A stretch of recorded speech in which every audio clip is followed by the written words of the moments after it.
as a member of this diverse community.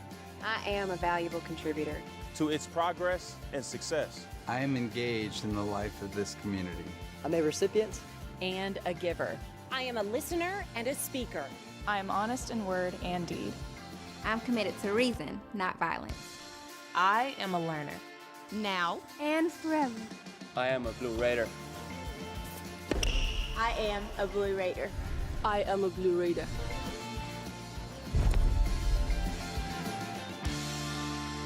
True Blue. Do you want more from your college experience? At Middle Tennessee State University, that's exactly what you get. More majors, more opportunities, more guaranteed scholarships. Up to $32,000 over 4 years. MTSU, Tennessee's University of Opportunities. The Jennings A. Jones College of Business at Middle Tennessee State University is the #1 producer of business talent in the greater Nashville area. Our nationally ranked programs and state-of-the-art facilities offer a world-class education at an affordable price. The exclusive partnership of Jones College with Dale Carnegie Training Worldwide equips our graduates with the soft skills they need to succeed. Jones College of Business. It delivers an education for the real world. So many men and women that have served, that expected to be able to have their tuition or certain assistance being given to them, and that money evaporated. With the establishment of the general fund is to make sure that all those men and women can get through MTSU and pursue what they thought they could do when they came on back. We're extremely proud that the Predators have identified the need to help make this fund one of the best at our university for our veterans. Welcome back to Out of the Blue. I'm Andrew Ottman. The College of Behavioral and Health Sciences recently leveled up its high-quality undergraduate degree program in athletic training to a master's degree as new industry accreditation requirements emerged. The professional master's degree program mirrors a national trend in peer healthcare professions that increasingly prepare students for professional practice at the graduate level. Here to tell us more is Dr. Christy Phillips, the program's clinical coordinator. Christy, welcome to the show. Thank you. Can't believe you've been on campus 20 years and you've not been on Out of the Blue until now. Yeah, I've been here a long time, so. Well, that's shame on me, but you've come at a great time because you've got big news. Talk about how this program is moving to a graduate degree and why. Athletic training nationwide is changing to keep up with the other healthcare professions. Our accrediting body, CADE, has decided that in order to stay with the trends of OT and PT and everything else kind of trending in the direction of master's and doctoral degrees, athletic training is also trying to keep up with those professions. So in 2023, the summer, in June, all programs have to begin at the master's level. Wow. I realize there's probably a lot of degree paths at the bachelor's level that could lead me to you, but what would be the typical route that most that are interested in this, where would they begin? I would think that a lot of students would probably be interested in like an exercise science undergraduate degree, as well as maybe a pre-athletic training degree would fit in with this. There are obviously a lot of classes that we're going to be requiring that would fit into those majors specifically. So things like anatomy and physiology 1 and 2, a prevention and care class, which is kind of like an introduction to allied healthcare professions. So classes that kind of are around exercise science primarily. Makes sense. So let's talk about the master's program itself. How many hours? How long is it? I understand it's year-round, right? Yes, it is. So it is going to be 2 years, starting in the summer. So they'll go summer, fall, winter, spring, 2 years consecutively. It's 72 credit hours. So that's a bit more than a lot of our master's programs. But we're moving from 3 years undergrad, trying to condense that information into 2 years. So it is a lot of hour requirement. 60 of those hours will be athletic training specific, and then 6 hours will be kind of health-based, and another 6 elective hours. You mentioned clinical experiences. Can you tell our viewers exactly what that means and what would the student be doing during those? Yes. So students typically stay on campus for the first couple of clinical experiences. So they get to assist with MTSU sports. But other things we like to do is we like to send them out into the community after we've kind of groomed them and they have an idea about what it is an athletic trainer is and does.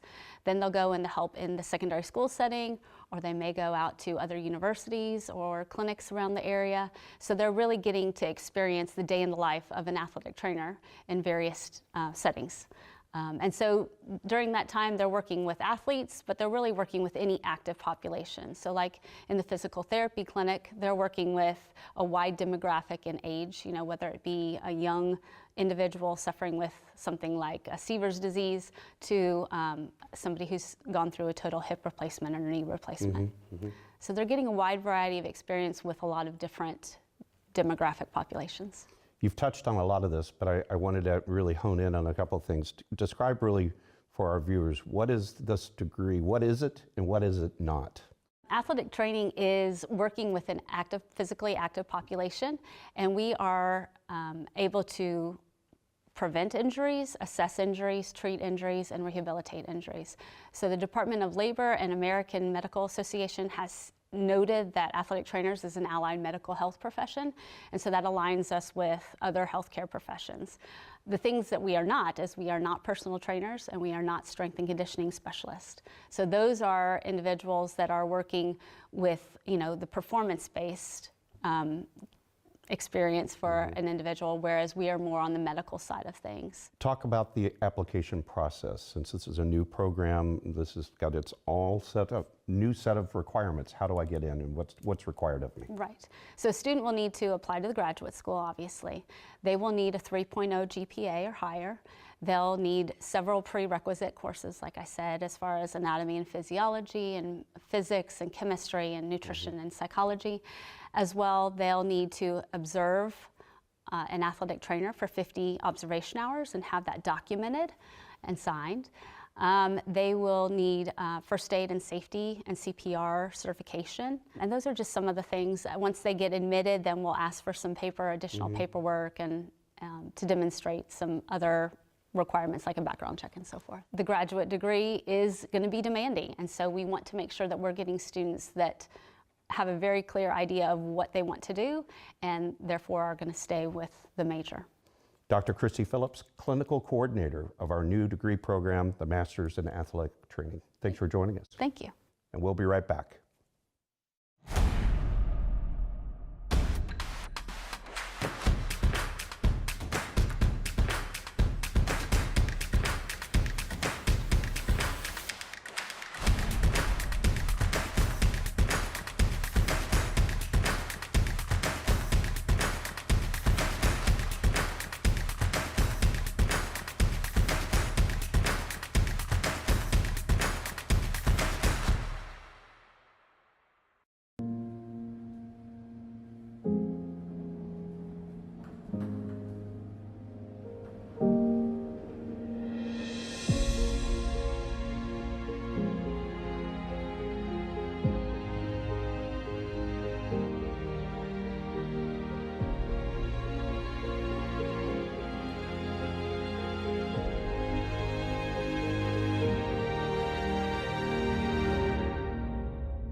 The Jennings A. Jones College of Business at Middle Tennessee State University is the #1 producer of business talent in the greater Nashville area. Our nationally ranked programs and state-of-the-art facilities offer a world-class education at an affordable price. The exclusive partnership of Jones College with Dale Carnegie Training Worldwide equips our graduates with the soft skills they need to succeed. Jones College of Business.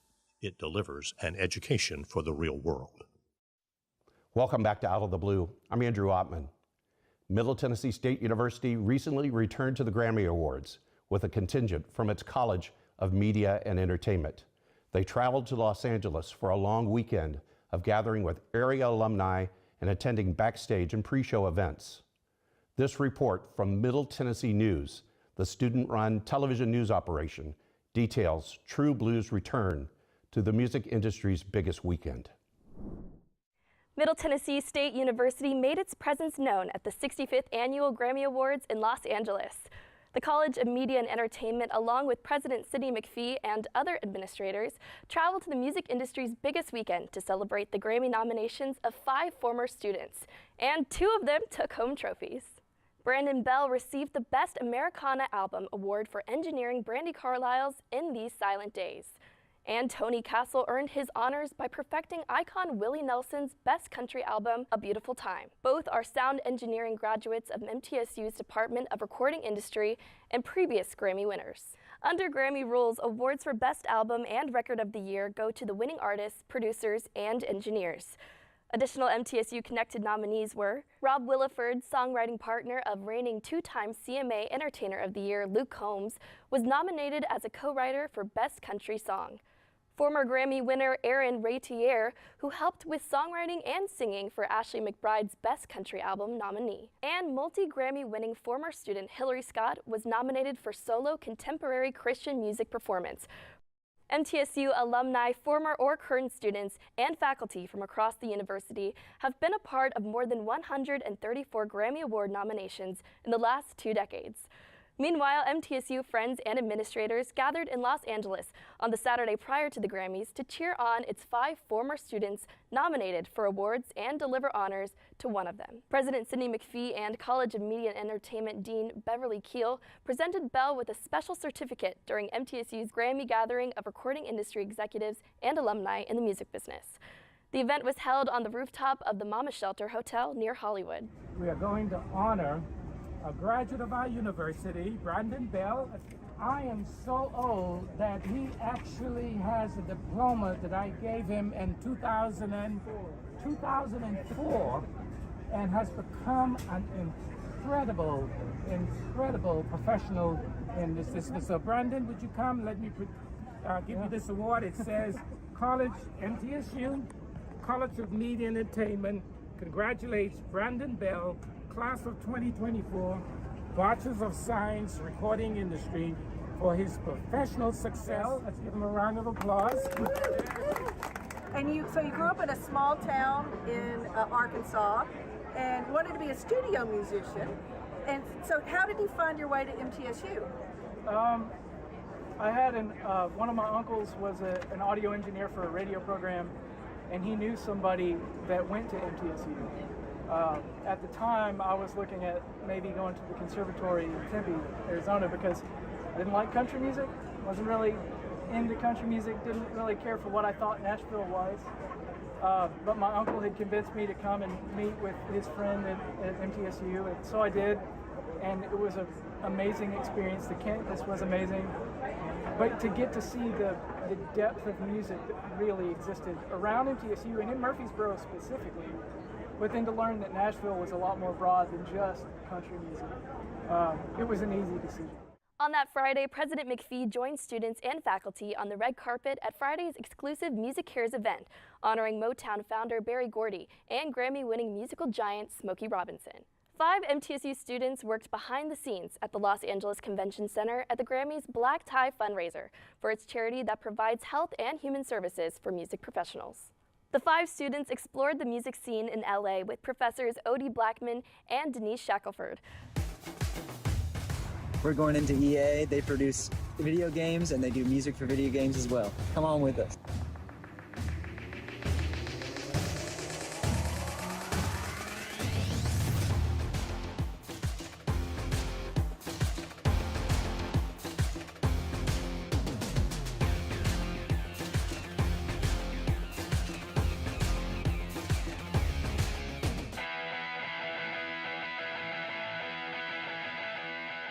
We're at the Whiskey A Go-Go. This is where the Doors were once the house band, and Metallica found their bassist here. Everyone from Oasis to Guns N' Roses has played here. Let's go.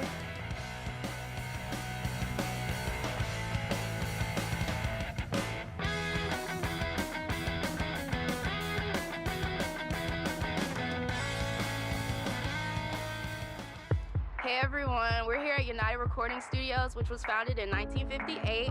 They've recorded artists like Lizzo, Frank Sinatra, and Michael Jackson. They recorded Thriller here, so let's go inside and take a look.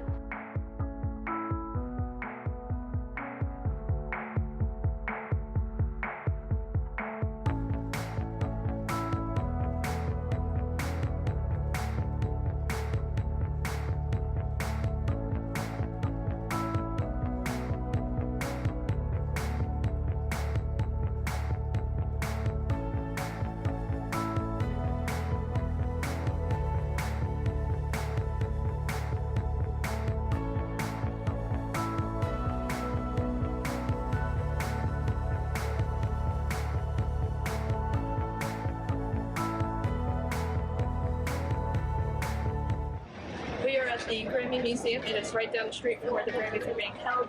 It honors a bunch of the artists and musicians who have played at the Grammys and won there. Let's head on in.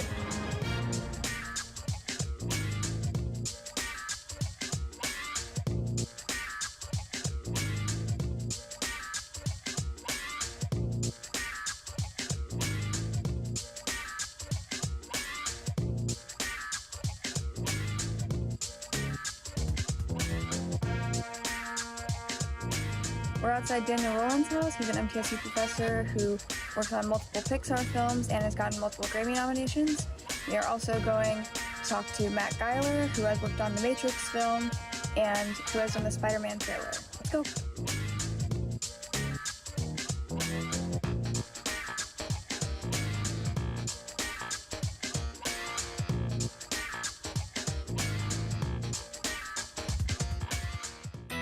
We're at Shelley Pikin's house. She's written songs for Christina Aguilera, Meredith Brooks, and Bebe Rexha, and she's a founding member of Songwriters of North America, and we're going to meet her and some other members today.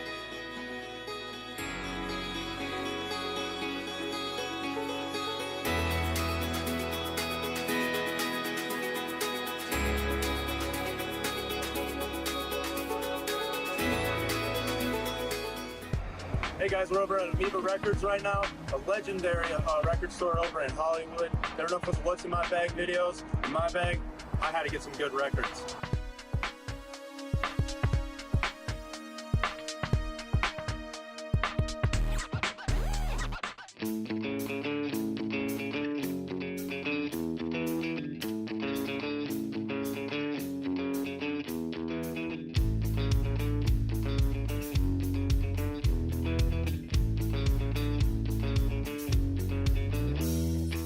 It's the 8th time MTSU has held special events at the Grammys. The number of MTSU connected Grammy winners since 2001 now stands at 15 people, with a total of 39 Grammys, many of them repeat winners in categories from classical to pop to rock to country to gospel. I'm Sarah Ottman reporting for Middle Tennessee News. Our thanks to Middle Tennessee News for that great report. This does wrap up this edition of Out of the Blue. You can find additional news and information about the university by going to our website, mtsunews.com. You can also find special content on our social media platforms, Twitter, Facebook, and Instagram. Broadcasting from the Center for Educational Media, I'm Andrew Ottman. Stay safe, stay on course, and remain true blue.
Good evening.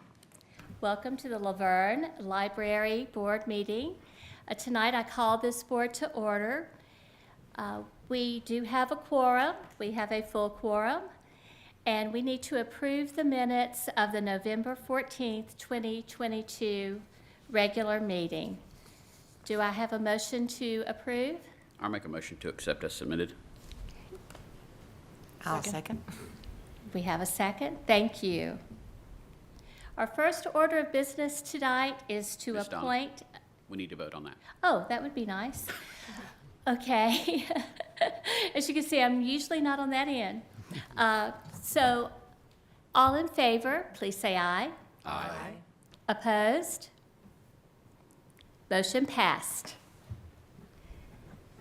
So our order of business tonight is first a motion to appoint a library board chairman. Do I have any nominations? I'll nominate Ms. Benton. Our second. We have a nomination and a second for Ms. Carissa Benton. All in favor? Aye. Opposed? I oppose myself. Okay, Ms. Benton is now our chairman. Thank you. And I'm sure you accept, correct? I will accept. Yes. All right, thank you. So now I turn this over to you for our second order of business. All right, so we need to make a motion to appoint a library board vice chairman. Make a motion to appoint Dr. Burgess. I'll second. All in favor? Aye. Any opposed?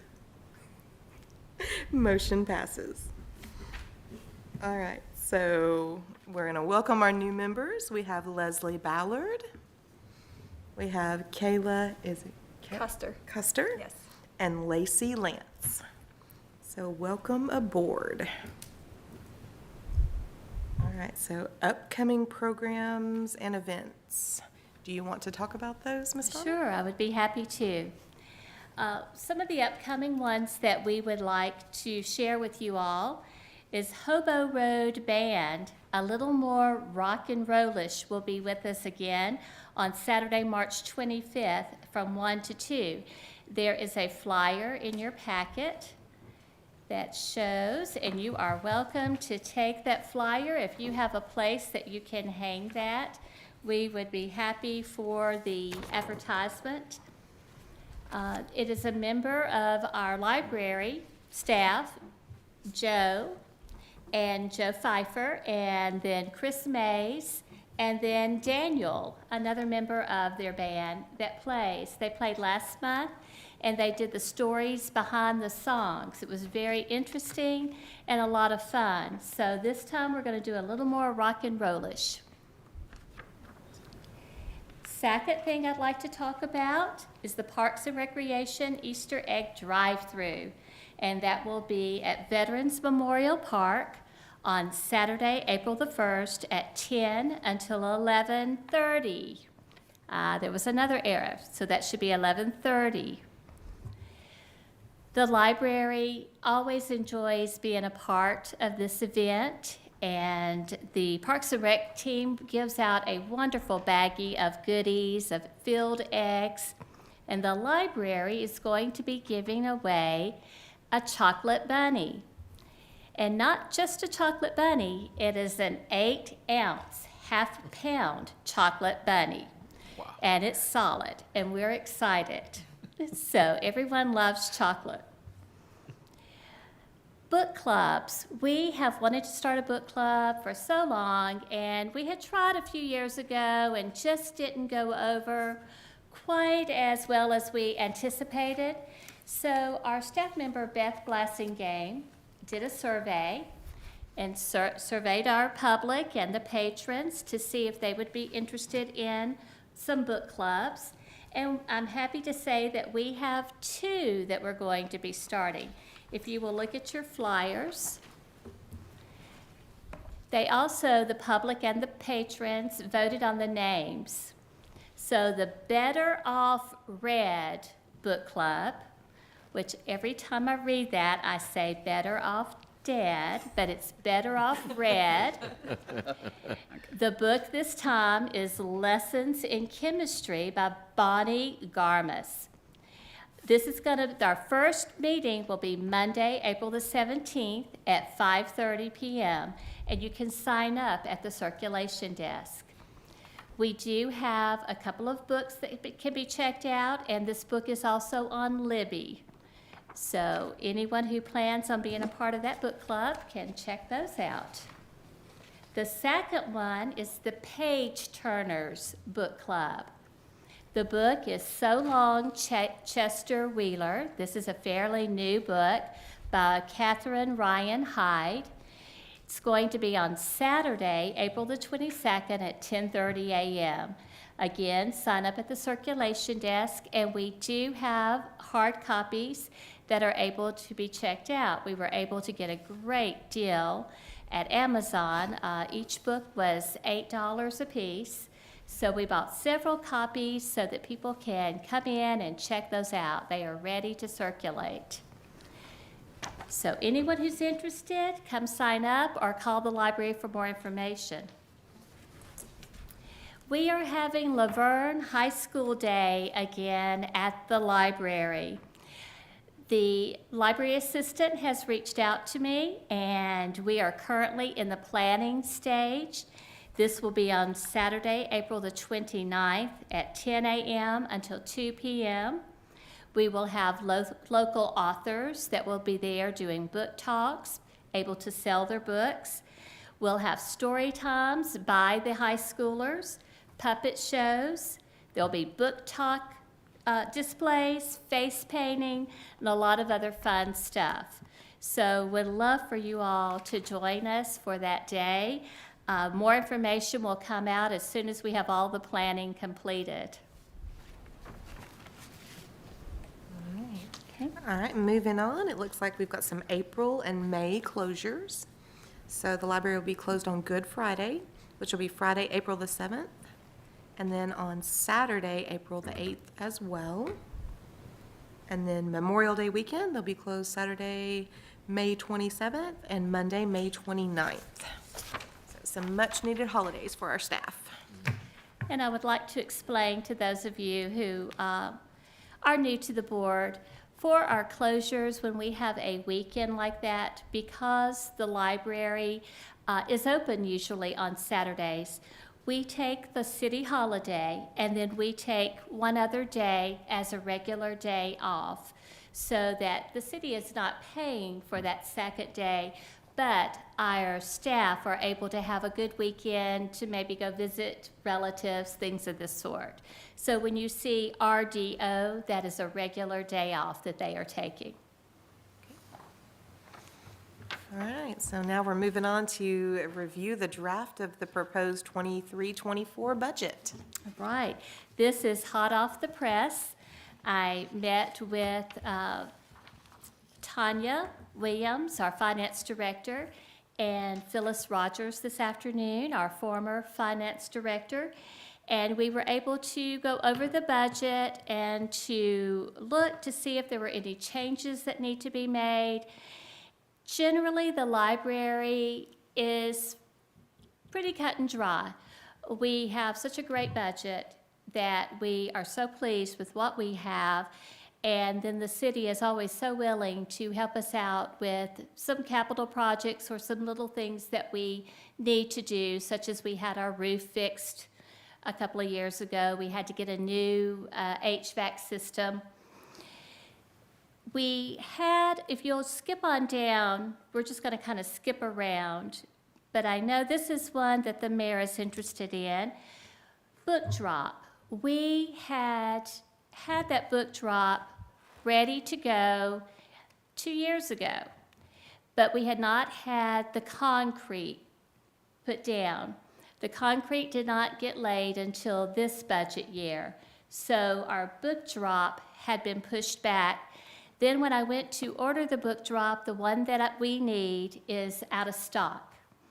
And so we are getting the one size outside book drop that you can put videos in up at the top, and then you can also put in books.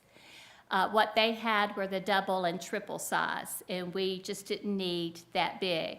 So I'm keeping a watch on it. Hopefully it will come back in stock before this budget year is over, and if it does, if we have some remaining budget, we will go ahead and get that. If not, we went ahead and put it on our budget for 23-24. And we put that under small items of equipment. We usually have that at about $2,000. The book drop I'm looking at is about $5,000. So that's the reason we had a change there. Mayor, I'm going to ask you, would you prefer for me to go straight down so that everyone or just skip around a little bit? I would just cover your main items, because the top portion of this is predominantly employee driven. So you've got salaries, hourly, health insurance, retirement, which that increases each year as you continue on with seasoned staff. Whenever you get down to your other areas such as travel, books, audio, video, CDs, that sort of stuff, that's where there's more margin to move back and forth. Thank you. Yes, we kind of start at 148. Most of those are still all the same. We have jump on down to 313 where it says books. We generally have a budget of $50,000. If you can see, the forecast and the actual was lower throughout the year. We are going to stick close to $50,000. We're going to go to 47. We put that $5,000, and I'll explain why it's $5,000. We put $3,000 from that toward the book drop. And then on down on 314, it was just audiobooks. Currently, we are seeing that our CD audiobooks are just not going anymore. It's becoming similar to a dinosaur. Mm-hmm. And so we are slowly moving away from purchasing those. We left it as audiobooks, and then we also added electronic audio in, because our e-audios are what we're truly focusing on at that time. So on line 314, we may spend maybe $1,000 on audiobooks, because we still have a few people who enjoy them. And then the rest will go toward the e-audios. Does that make sense? Okay, great. And then on our books, 313, we have it books, and then it should be / ebooks, because we also will be pulling ebooks from the 313 along with 233, which is our subscriptions, because a lot of ebooks, you only get them for a certain amount of time or a certain amount of circulation, and so that is similar to a subscription. And that's where we've been taking a lot of our e-products from. So we'll be pulling E from 233 and 313 and 314.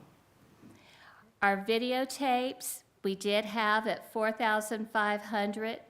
If you notice in the forecast, there was a forecast that we were going to spend or get up to 3,276.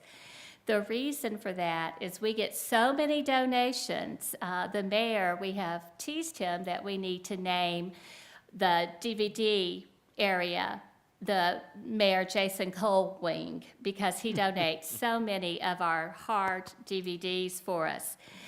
And a lot of people do. They'll get the DVDs to pull the code for the streaming, and then they'll donate the DVD to us, which is great. We get a lot of new releases this way.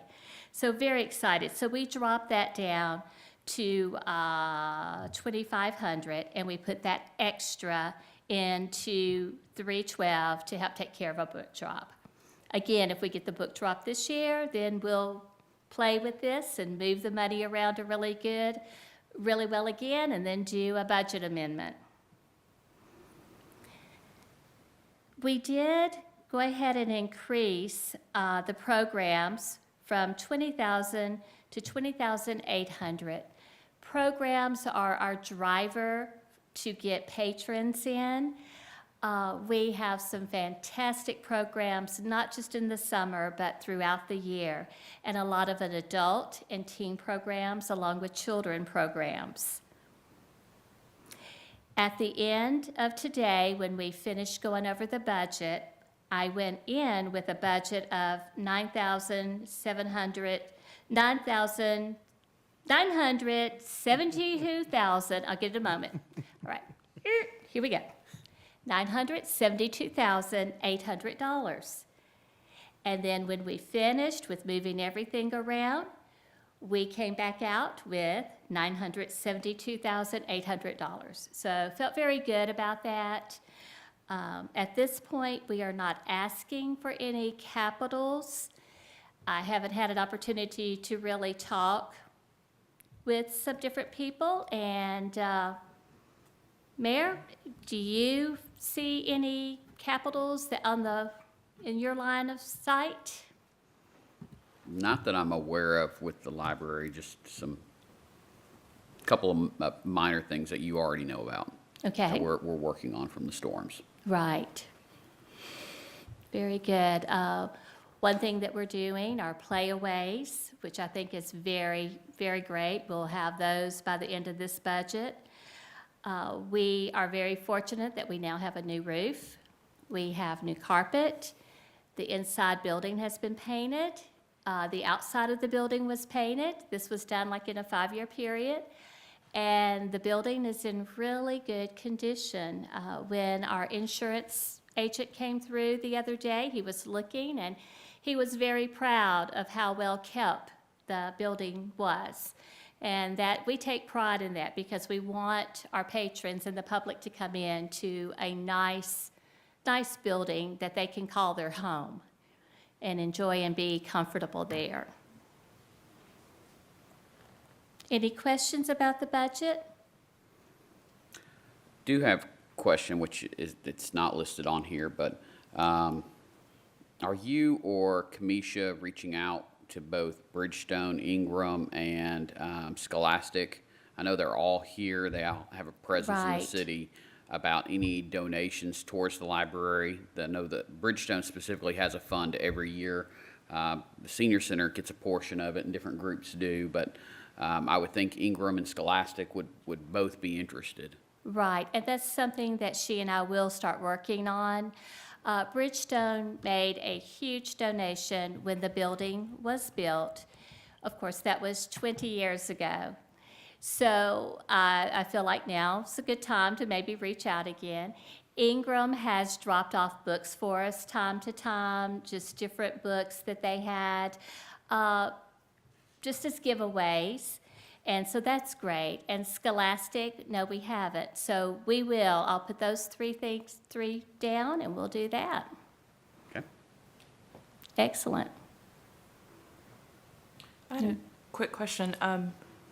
In my day job, I work for a company that provides and hosts employee training. It's a HR company, HR software company. So I immediately am looking at employee education and training. Can you share what type of offerings we have for the library employees as far as their own development? Sure. We do a lot of webinars through PEP, which used to be, I cannot think of their name, but yes, we do webinars through them. I have sent a couple of them to some seminars that may be locally that doesn't cost a whole lot, but just the webinars mostly. And I have one staff member who is completing her bachelor's degree. She's doing that on her own, and then she also went through ALA, which offered a great e-learning course for a very small price. So we're looking at some more of the e-learning courses.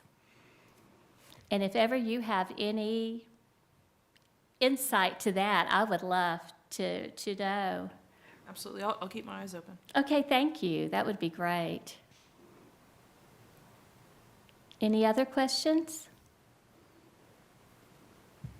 Okay. All right, moving on to our library board schedule for 2023. We have upcoming meetings on May 8th, July 10th, September 11th, and November 13th. Our next library board meeting is Monday, May 8th at 5 p.m. And do any of our board members have comments? I've got a couple. All right, Mr. Cole. Just to let everyone know, from the storms that were last Friday, the library did sustain a little bit of damage. You can see the lip of the roof was lifted up. Our Parks and Rec and maintenance team have already reached out to a roofer about getting that repaired and filing the appropriate insurance claim for that. That was hopefully the only damage. There were 2 places on the roof, and the roofer was out this afternoon. His men had completed and laid back down the biggest part. He was not aware of the one that was facing the parking lot. So when he came out, I showed him that, and he said they would be out tomorrow or Friday to get it completed. But the front part is already repaired and ready to go. Was that from just wind damage, or was that from? It was wind damage the day that we had that terrible wind, and we ended up with no electricity and had to close the library early. But you could see it was the ridge cap, and it was just lifting up, and then it eventually just stayed up. And he said they got it all screwed back down, and everything is in place on that side. The one on the parking lot side was not as severe, but they're going to take care of that. But that's all the damage that I could see that we had done. And then you've got a new employee, Danny? Yes, Danny Anderson has started with us today. Very excited. He has quite a bit of library experience, and he came in just happy and ready to go. So we're excited to have him on board with us. I think he's going to be a pleasure to work with, and he's going to be a very helpful person to our patrons. Last one for me is, and I don't know if anybody else needs it, but can I get a copy of the bylaws? Yes, you may. Thank you. I will be happy to do that. If you would like for me to email them to you. That's fine. Okay, and I will go ahead and email them to all of you.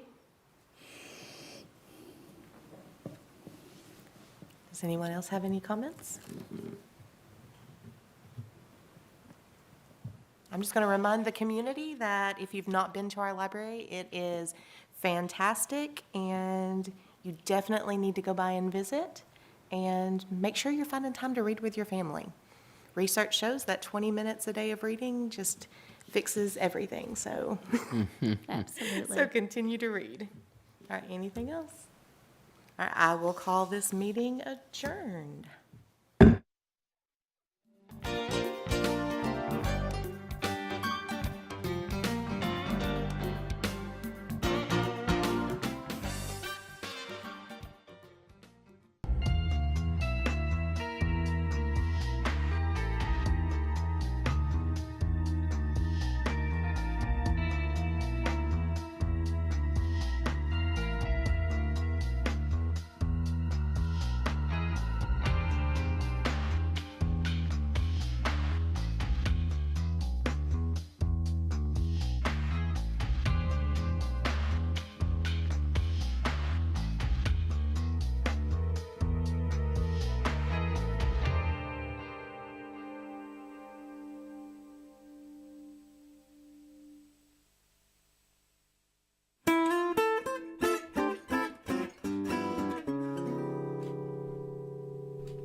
Ever since the very first moment that I've ever worked with orangutans as a zookeeper, I was fascinated by them.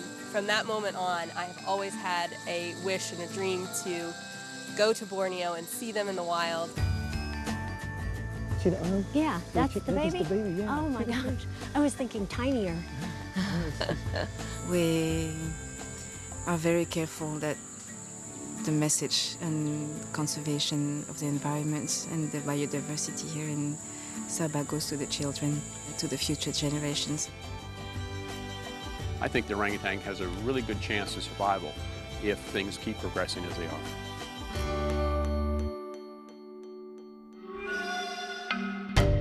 Sandwiched between the Indian and the Pacific Oceans, the island of Borneo is a long way from the United States. Over 8,000 miles from the California coast, in fact. This third largest island in the world is about twice the size of the state of Montana and is rich in biodiversity. Borneo supports a variety of wildlife, around 220 species of mammals, over 600 bird species, reptiles, amphibians, and some of the world's rarest primates, including the great ape we're here to see, the orangutan.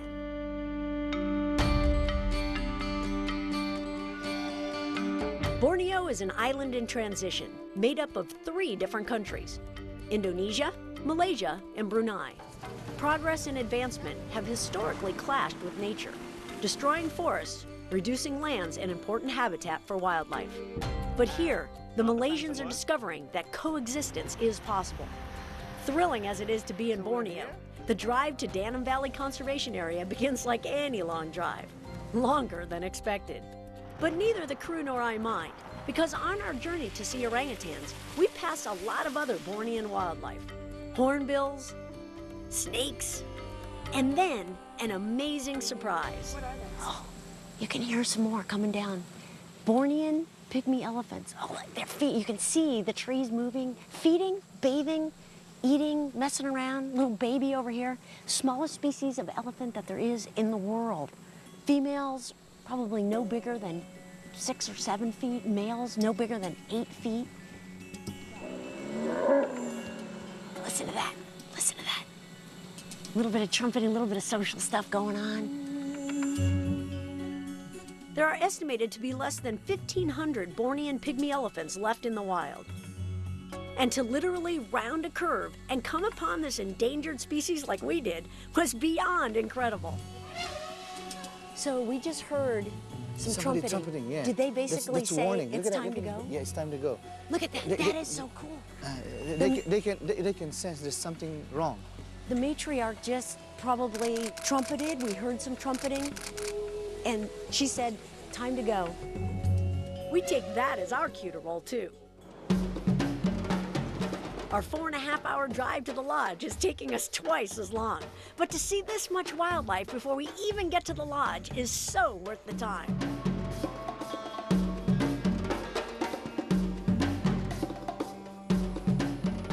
Borneo in the day is one thing. Just imagine what creeps around after dark. This is a night walk where you can find the coolest critters that are out at night. These are all the nocturnal critters of Borneo.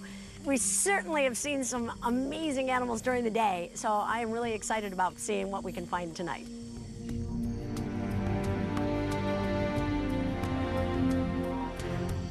So cool. One of the first species of frog we run across is a harlequin flying frog. Borneo has the most species of flying animals than any other place in the world. And if anybody ever believed that a frog could fly, this would be it. This guy uses these sticky little feet when he lands on a tree, but he uses these great rear feet and the amount of skin that's in between them as a way to help him glide through the trees. Look at all that. All right, let's let you go. There you go, buddy. Good job. Let's go look for more stuff. This would be cool.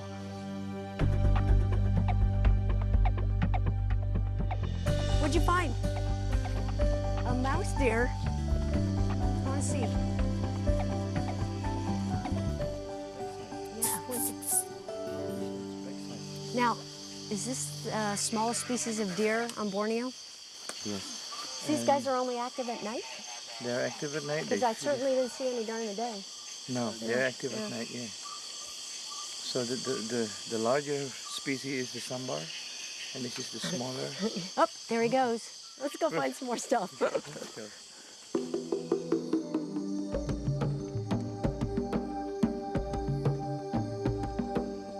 We found the coolest animal that there is on board. Okay, maybe right after the orangutan, or maybe the pygmy elephant, but this little guy called a tarsier is a small primate, but it's made up of the parts of every other animal that you could think of. It's got the ears of a bat with really cool ridges on the inside to help it hear better. It's got the eyes of an owl. It's huge for the size of its body. It's got the tail of a rat, a little hairless thing. It's got the hands and feet of a frog because it hangs onto the trees so tightly. And it's got the fur of a primate. The coolest little animal, just only about this big. So cute. It's been a day and night full of Bornean wildlife, much more than we expected. But it's time for us non-nocturnal animals to head off to bed. We have a full day ahead of us tomorrow. An exciting day in our search for orangutans.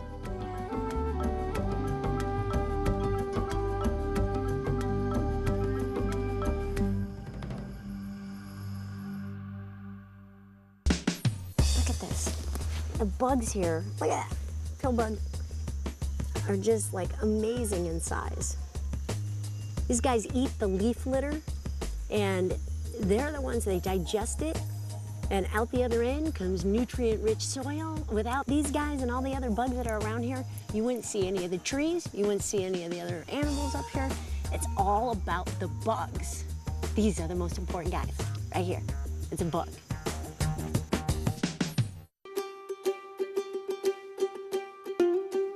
We've gotten word that the trackers have located one of the orangutans, and right now what we're hearing is that it's a mom with a baby. I'm hoping that it's an orangutan that they've been tracking for a while. They've been following some for the entire length of the project for about 10 years now, so I'm really excited to get out there and take a look at the mom and the baby. When translated, orangutan literally means person of the forest. And as we trek deeper into the woods, I feel like a true person of the forest myself. Here we go. The bridge over Borneo. This is so gorgeous. Oh my gosh. Look at those trees there. Yeah. On the left. Hey, don't swing the bridge. You gotta be quick because the elephants are coming. Not sure whether or not Ced's joking. I move off that bridge pretty quickly. But not too long after, we see them. So agile. And they know where to grab and they know when to... See, that's what's remarkable. They're making those decisions like before they leave. Yeah, and you know, I'm just like, I'm just gonna go there, and now I'm gonna go here, now I'm gonna go here, and I happen to be 100 feet up in the air with no net. Their ability to climb, swing from branch to branch, and balance is really amazing. But orangutans are known for more than just their physical agility. I will bet that I could not find anybody who has worked with orangutans that would not tell you that they are thinking, reasoning, and scheming. So it's really fun to be able to know some orangutans and yet come out here and see them in the wild and really realize why they need those skills. Survival in the wild is not easy. Bornean orangutans eat an amazing variety of foods. Fruits, leaves, bark, flowers, nuts, and occasionally insects and even small mammals. Females can weigh a little over 100 pounds and males up to 200 pounds. This endangered species can live to be 50 years old. So that ability to reason and scheme is key when it comes to figuring out how to survive in the wild. And it makes for some amusing observations back home, too. Orangutans are amazing mimics. One of our keepers came and was interacting with one of our females, and she was blowing her lots of kisses, mwah, mwah, mwah. And the orangutan just watched her, and that keeper came back about 3 days later, and the first thing the orangutan did was at her. Watching the orangutans has been lots of fun for Ced and me, but I figured we intruded on their privacy for long enough. Well, you know what? Maybe we should just leave them be for a little while. Okay. After all, it's been several hours since we arrived, so we hit the trail. But suddenly, I have a feeling we're not alone. See? Yeah. Are they following us? Well, I can see them mumbling, baby. Look at it. Wait a minute, Yeah, we said we were going to leave them alone and they came after us? That is too cool. I think they're just saying, please don't go. But it's time to move on. We have a long trek back to the lodge and then a long drive to our next destination, the Kinabatangan River. And little did I know what was in store for us along the way. Steady rains had made for some slippery traveling. But still, there are some beautiful sights to see. And on our way, we make a scheduled stop to visit InfraPro, a program that's really making a difference in Borneo's conservation efforts. Hi, Hi, I'm Julie. I am Bakar. I'm one of the rangers. in One of the this place. rangers. That's awesome. You know, the reforestation project is really, really interesting. And this is kind of amazing to me right here, all the different types of seeds. Yes, this is one of a different type of species, but all of the species is commercial species. They're all commercial. Oh, so these are all logged. Yes, we call dipterocarps. They're all dipterocarps. So, but you take the seeds and start the new plants again after you've cut down some areas? Yes. Well, by now, I'm sure you can see how important the forest is to Borneo's wildlife and the overall health of the island. Dipterocarp trees are a crucial part of the environment, and there are several species on the island. After trees are cut for logging or development, replanting is imperative for the survival of the forest and the island's wildlife. And that's exactly what Bakar does. Your job is to replant all the different varieties of trees. That is pretty incredible. How many different varieties do you think there are?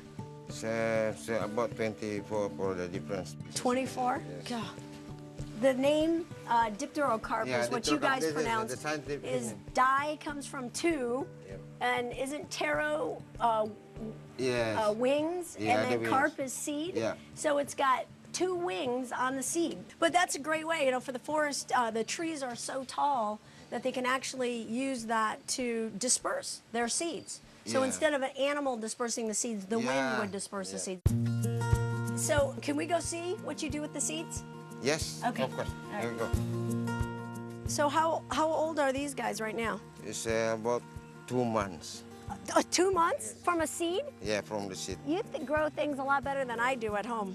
The program started in 1992, and since that time, they've accomplished a lot.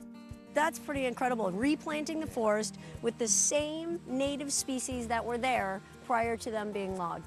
Yeah. And how many total seedlings do you have and are going to be replanted? Somewhere around. How many? It's about almost 2 million of seeds. 2 million 2 million, seeds yes, you have planted. You have done a good job. That's awesome.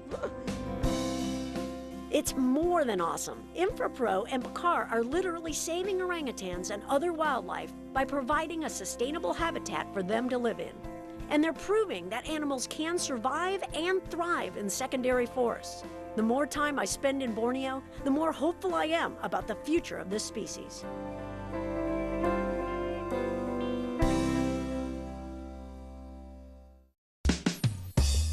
Very cool, a rhinoceros beetle. This guy is one of the largest species of beetle in the world. And this is a male because his horns are so much larger than the females. This guy is incredible. They fight with other rhinoceros beetles, with the other males. They use those horns for that. It's amazing. Amazing to find him right here.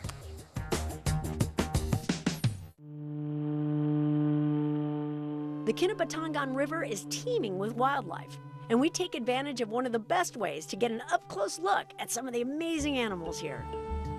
All right, we finally found our proboscis monkeys. They're up there in the tree, and proboscis monkeys are just so cool. They're only found here in Borneo, kind of along the freshwater swamps along the river here, and It's an animal that is unlike any other primate that you've ever seen. The long, big noses. The males have the longest ones that you've ever seen. And they make this resonating sound out of it. And the females obviously like it because those are the ones they pick to be their mates. It's a harem system. So basically, one male will have a lot of different females, and they'll all hang out together. The male will protect the females. And about half of these females have offspring. So this guy has been pretty productive over the last few months. The babies are good news because the proboscis monkey is an endangered species, experiencing the same challenges as the orangutan and other Bornean wildlife, primarily loss of habitat. But recent changes are making a difference. Conservationists are finding that by engaging local residents and helping them truly appreciate the natural treasures they have in their own backyard, these same people are more apt to care about what happens to animals who share their space and their home.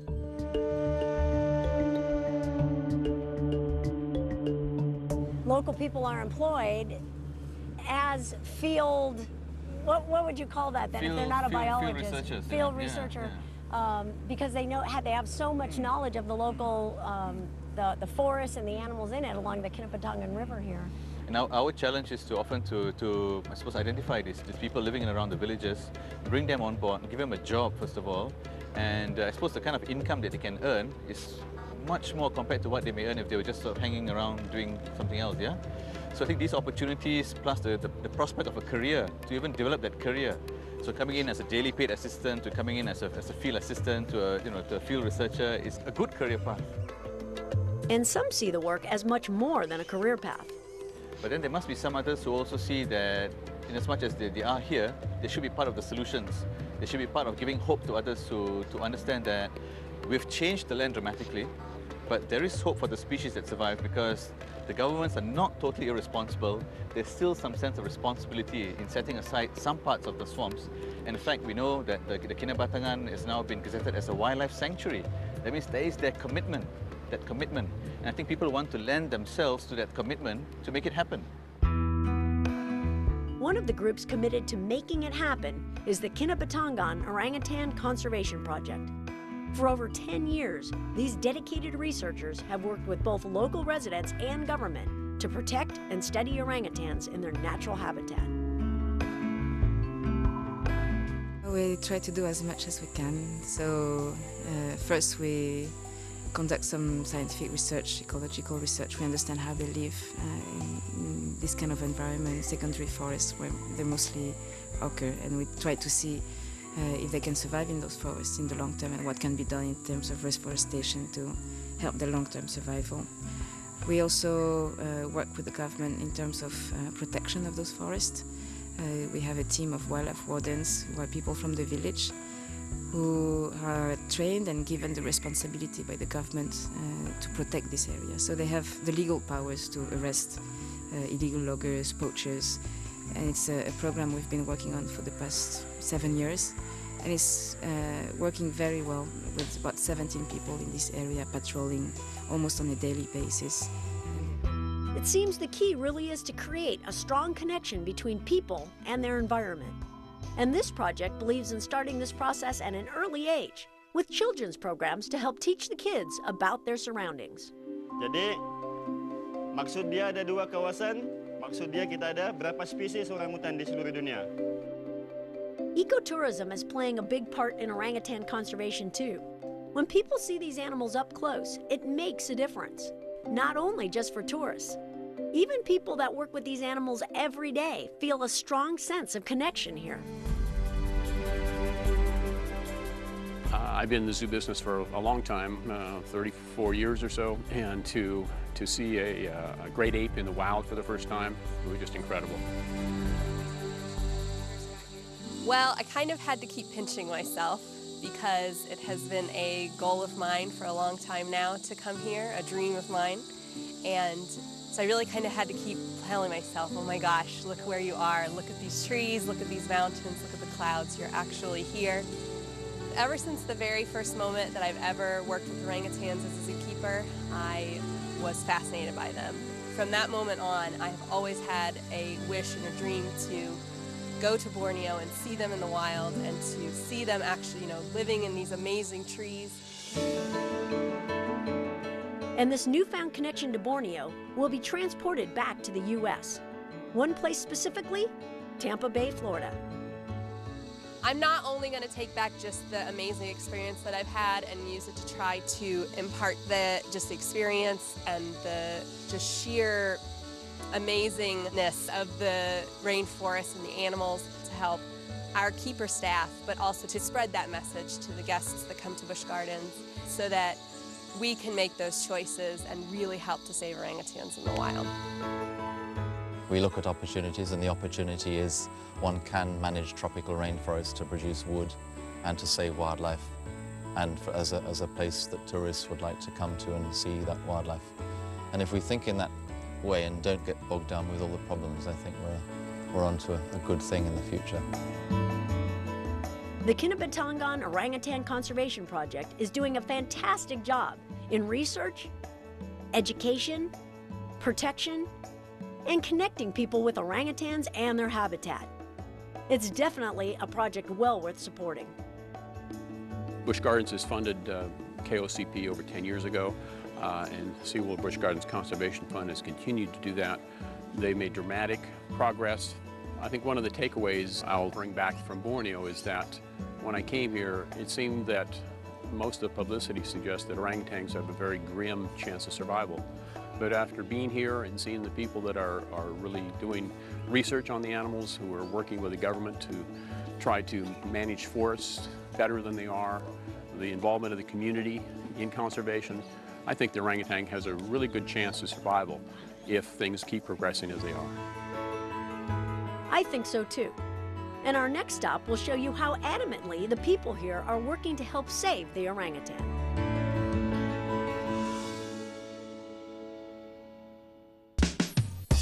These trees are really, really special. Dipterocarp trees, which are some of the tallest species of trees in the world. The Bornean forest is really unique. It's different from the African rainforest. It's different from the Amazon.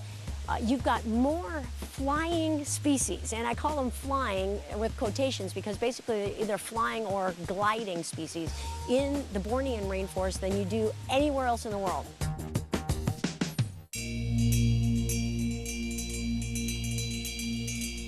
We've been in Borneo a little over a week, and one thing that really stands out to me, no matter where we visit, modern cities like Sandakan, smaller villages along the river, or more remote locations like Danum Valley. Jacuzzi pool, I think I found the right spot. I'm going for it.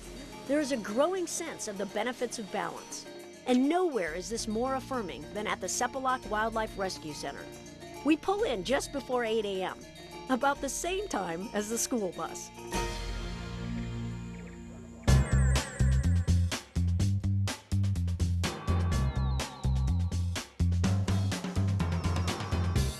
Avery, how many are in there right now? I can't tell. 5. That is adorable. Every morning they get to go in the wheelbarrow. Do you call that something? Yeah, school bus. This is the school bus. How old are most of these animals? They're around 3 to 5 years old. The little one. Can you? Do you call them names? Yes, they have their own names. Rubin. Swan Rubin. Galang. Oh, the big guy. Look at that. So this is where they get their exercise for a little while, huh? Hi. Look at this. Right away they go at climbing. Each orangutan here at Sepalak has its own story of why they were abandoned or orphaned. And although being with their mother is certainly the best scenario, Sepalak is a great alternative when that's not possible. Orangutan offspring stay with their mom for between 6 and 8 years, and she devotes full-time attention to each one as they're learning how to survive in the forest. So as far as the food, we fed milk and banana. Is there other things that you feed when they're young, or does that sustain them? We also give them multivitamin supply because I think that's very, very important for them to have all these mineral supplies and some multivitamin because it builds their health. When they are put together in a very small space as in this rehab center, they tend to catch diseases easily from each other. So these are the things that's very important. Another vital key to good health is exercise. And these guys have a great outdoor area to climb and play. This actually helps them develop the skills they'll need once they're released into the wild, which is the ultimate goal. So who designed the jungle gym? Who designed it? Of course, us at the center. But it's good for the orangutans because they can progress from the lower ones to the higher ones. And we can see their progress. And we design it in such a way that it's a circular system so they can do their rounds and then come back and we'll see. This is especially designed for the babies below 3 years so they can get familiarized among themselves and also practice the grabbing. They do a lot for the orangutans at Sepalak. So while I'm here, I figure I can lend a hand too.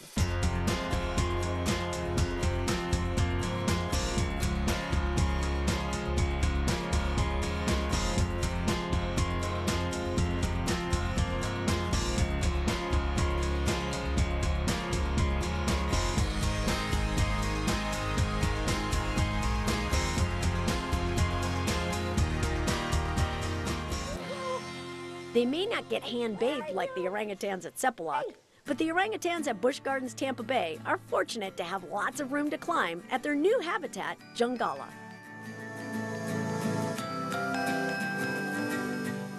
Well, Jungala has a lot of vertical space, which is exactly what orangutans need. They're arboreal animals, and so they've been using the vines to climb across and also use their hammocks to make nests like they would in the wild.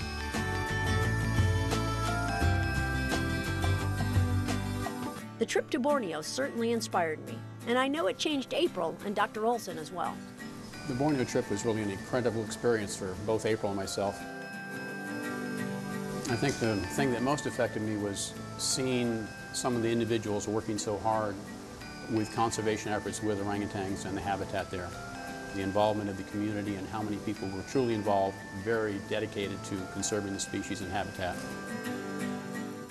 Our trip to Borneo, if anything, inspired me to be more dedicated about orangutan conservation. Seeing them in Borneo, seeing them in the forest, meeting the people that are actually doing conservation work over there, just helped me to know that I can make a difference and that everybody can make a difference. Borneo definitely changed us all, and I'm encouraged by the people, programs, and government that are definitely working together to save the orangutan, other wildlife species, and the forests they call home. After being here at the Kinabatangan Orangutan Conservation Project, I really realized how important it is for us to support research through our SeaWorld and Busch Gardens Conservation Fund. Now, they're able to look at the disturbed forest, knowing that reforestation projects work and that orangutans will be able to move back into those areas, which is huge for the amount of land and the resources that the orangutans need in order to be able to survive into the future.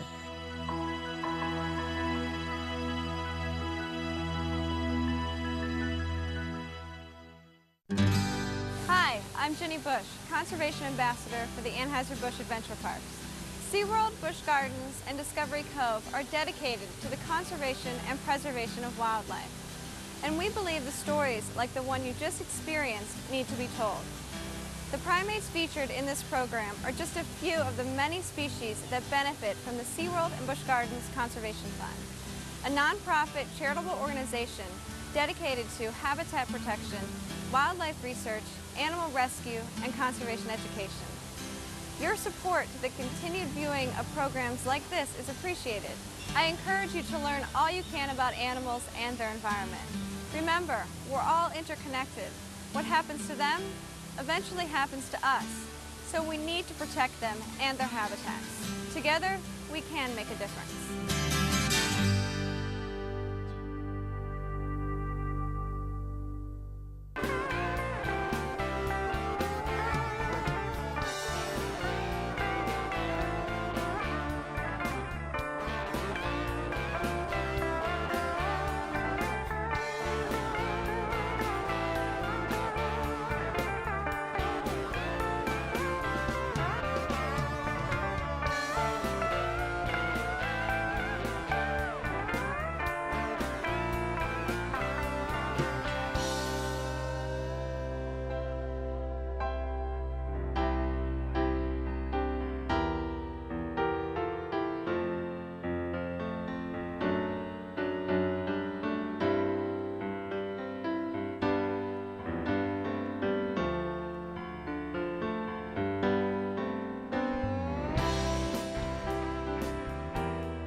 Hello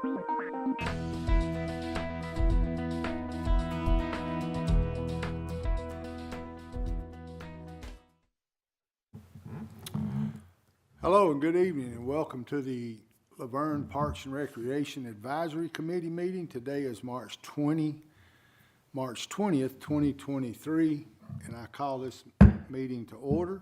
We do have a quorum. I need a motion to approve the minutes from the last meeting. I'll make a motion. I have a motion A second. and a second. All in favor? Aye. Opposed? All right, I guess we'll get started. First things first, is this a Kathy thing, David, the Easter egg drive? Yes, sir. It is. It is scheduled for April 1st. We do have a rain-out date of April 8th. The drive-through will start at the park at 10 a.m., ends at 11:30 or while supplies last, which last few years we've been able to funnel through and have some supplies left over. We do have the 4 age groups for the golden egg, so each age will have an opportunity to get that golden egg through the drive-through. It is 0 to 3, then 4 and 5-year-olds, 6 to 8, and 9 to 12 are the breakdowns of the 4 golden egg categories. And Box 100 is going to be there to help navigate the traffic through the park, I believe with the help of, is it the Young Marines? Is that what Yes, they're ma'am. titled? Okay, thank you. All right. Is the Easter Bunny going to be there, Kathy? Easter Bunny will be there. Will there be an opportunity for pictures? Technically, probably not, Okay. because the way that the traffic goes through, there's not really any opportunity to get out of the vehicle without blocking the line from going forward. Now, the Easter Bunny does go up through the line as they're waiting to get in and visits with the vehicles. So that might be an opportunity where he can go up to a window with a child, but I don't know about them getting out of the vehicle. I saw it last year. The kids were hanging out, with him, getting pictures made and stuff. He did a great job. So. Yeah, the library will be partnering with us Yes. also. They'll be there. This question has come up, so it's probably time to ask you guys.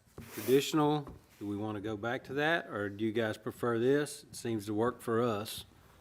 The drive-through as opposed to just throwing the eggs on the field. I know that question has come up several times. Well, I like it. It's unique. Nobody else does it, and then you don't have to worry about kids fighting over eggs.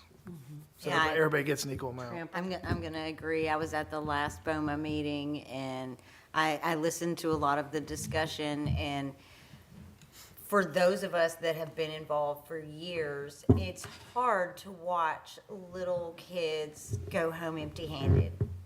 And, sometimes we'd have a few extra eggs laying around, but that doesn't necessarily make sure everybody gets something. So I do like this, and also that means that we are not human barricades anymore, and you don't worry about, the adults doing the egg hunting and not so much the kids.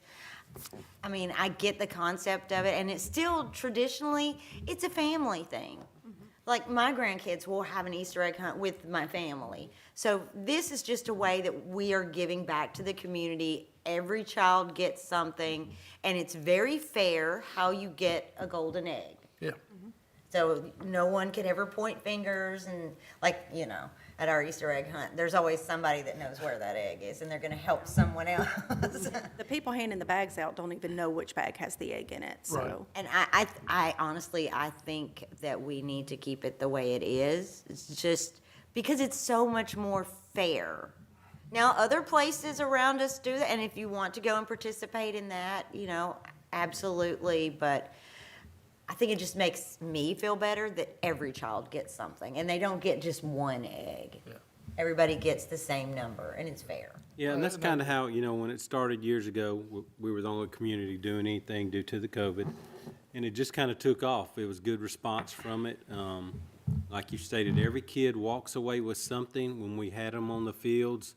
If it started at 10, parents, due to whatever reason, traffic, get up late, they're going to be running late. So the time they get there, if it's done, then you've got disappointed kids. This way, every kid walks away with something. Yeah. And think about, too, if you're, whether you're a single parent or not, if you've got a car full. You have 2 or 3 different age groups trying to get everybody out and get here and here and here. It's just easier. You're all in one place. Everyone gets an age-appropriate bag without having to drag out strollers and rush from one field to the next. And, you know, maybe the oldest child gets way more than the youngest, and then they're just crying all the way home. This is truly just the most fair. I think so, but it's also got to be easier on the city because you don't have to pay anybody to clean up. We don't have people hanging around. You don't have trash. Kids eating candy, throwing wrappers everywhere. Yeah, as far as crowd control, it's easier on us. As far as manpower, we still staff it. Right. You know, just to make sure. We try to prepare in case something does go wrong. We've got staff on hand to take care of that. Yeah, it's far much easier, but we don't want to take that stance that we're going to do this because it's easier on our staff. No, we're here to provide a service. And I feel like it's easier on the parents. Well, and I think the service is getting provided in a much more organized fashion where everybody is getting something as opposed to we're going to throw 2,000 eggs out on the field and just go get them. Right. Well, I was doing it as a bonus. Like, it's a bonus easier on the city. Plus, Exactly. like, with the quality for the kids, because every kid gets something. Right. Yeah, it's definitely more organized and easier for us to handle this way. But we just want to get that out there because, you know, it's hard to please everybody. You're not going to please everybody all the time. And, you know, I don't say we take enough negativity, but we want to give a positive spin to what we can. So we're not missing out on, like, where families are, you know, packing up their strollers, gridding a blanket, picnicking, and playing in the park as well. This is they're just driving through and leaving. So we're kind of missing out on the family kind of time. Well, and we Kids, never... when they see that park, they're like, I want to get out of the car. Yeah, and you know, the park is still open, so if families want to come and enjoy that, they can. But we never really had that kind of experience anyway. What we realized was once the egg hunt was done, most people left. The only year we had people stick around is the fire department partnered with us and did some different activities. So yeah, I don't know if we're really, we haven't seen a sad face come through that line in the several years that we've been doing it. Mr. Giles, you was there with us last year. What's your take? I agree with the pass through. The first 2 years. First year it was a little less organized. Last year it rolled real smooth. I liked it a lot. I think that's a better idea. My take on it is a couple of things. The first and foremost is I've been coming to these things since the inception, and kids, when they went out on that field, they got trampled, for lack of better words, trampled.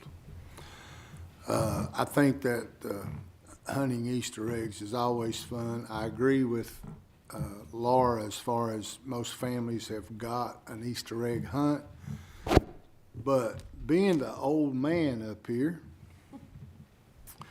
when I see those grandmothers and great-grandmothers and great-granddads come through there with all those great-grandchildren, they ain't got to get out of the car, go chase them down. They got walkers, they got canes or whatever. They're there. Every kid gets something. I like the organizational part of it. The traditional Easter egg hunt, if we was guaranteed a beautiful day, you know. We're not famous for that. And with David involved, that usually don't happen all the time. But I like this, and we were just talking about this right before the meeting started. Us as collectively as a board, we have to make hard decisions up here.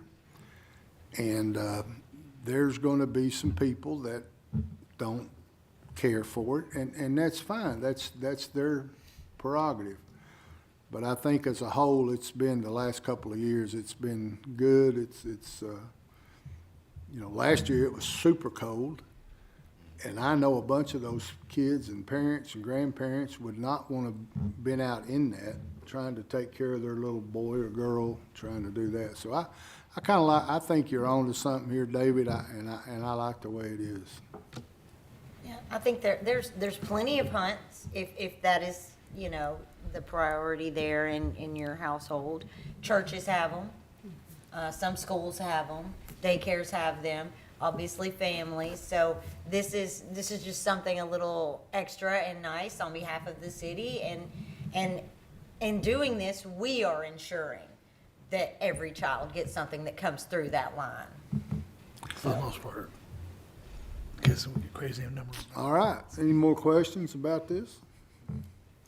All right, we'll move on to the block party touch-a-truck. Okay. Block Party Touch-a-Truck is scheduled for May 13th from 11 to 4. We've ordered 500 hats and vests this year to give away to the kids for the event. We've got a DJ scheduled to play music. The Buzz will set up and do giveaways from noon to 2 p.m. And we've got vendors, food trucks, and displays for the Touch-a-Truck already registered. So What time does that start? it's 11 a.m. to 4 p.m. that day. And we have activities for the families as well.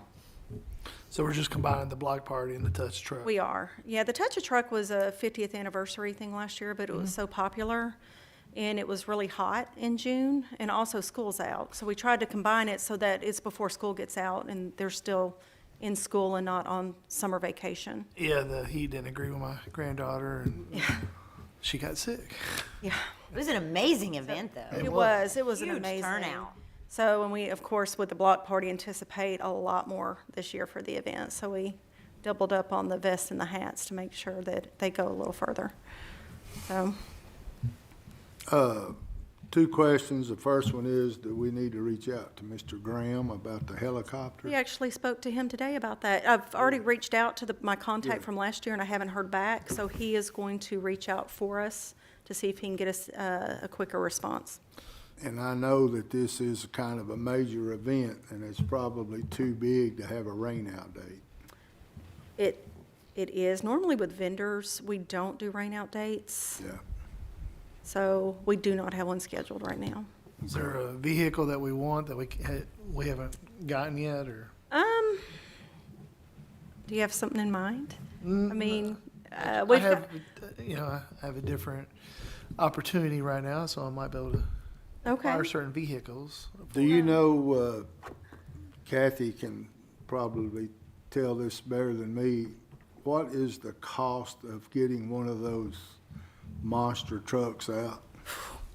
Sheila actually would be able to What have was that it? information. What was it, Sheila? It was huge. Huge. It was a lot. It was like $12,000 or something. Yeah. I think it was more than that. She on what I reached looked out into. last year, Yeah. and it was. It wasn't like that, you know, because I've changed jobs and you know, we have a huge fleet. We have all kinds of vehicles. Oh, okay. No, I'll get with you after. But I mean, Yeah, I can talk to you after, and we can. Yeah, but we've got some returning displays from last year, and we've got some new displays this year that we didn't have last year. So we'll welcome anything you can provide. Even if we have two of something, it's going to be different than the You next. have so many lines. So many, yeah. It'll be good to have. Two Right. is great. Right. So, and we did 3 buses last year. So, yeah, Such I'll a get with hit, you. those things, the buses. So I'm going to be out of town. I'm going to need somebody to take a lot of pictures. Okay. A lot. And hopefully my grandsons will not be out of town, and they will get to come because they really loved it last year. The hats and the vest and all of that. Well, Ann usually walks around and takes pictures that day, don't she? She did, yeah. Yeah, that's She what shows I- up. Mhm. That's what I thought. You can take pictures.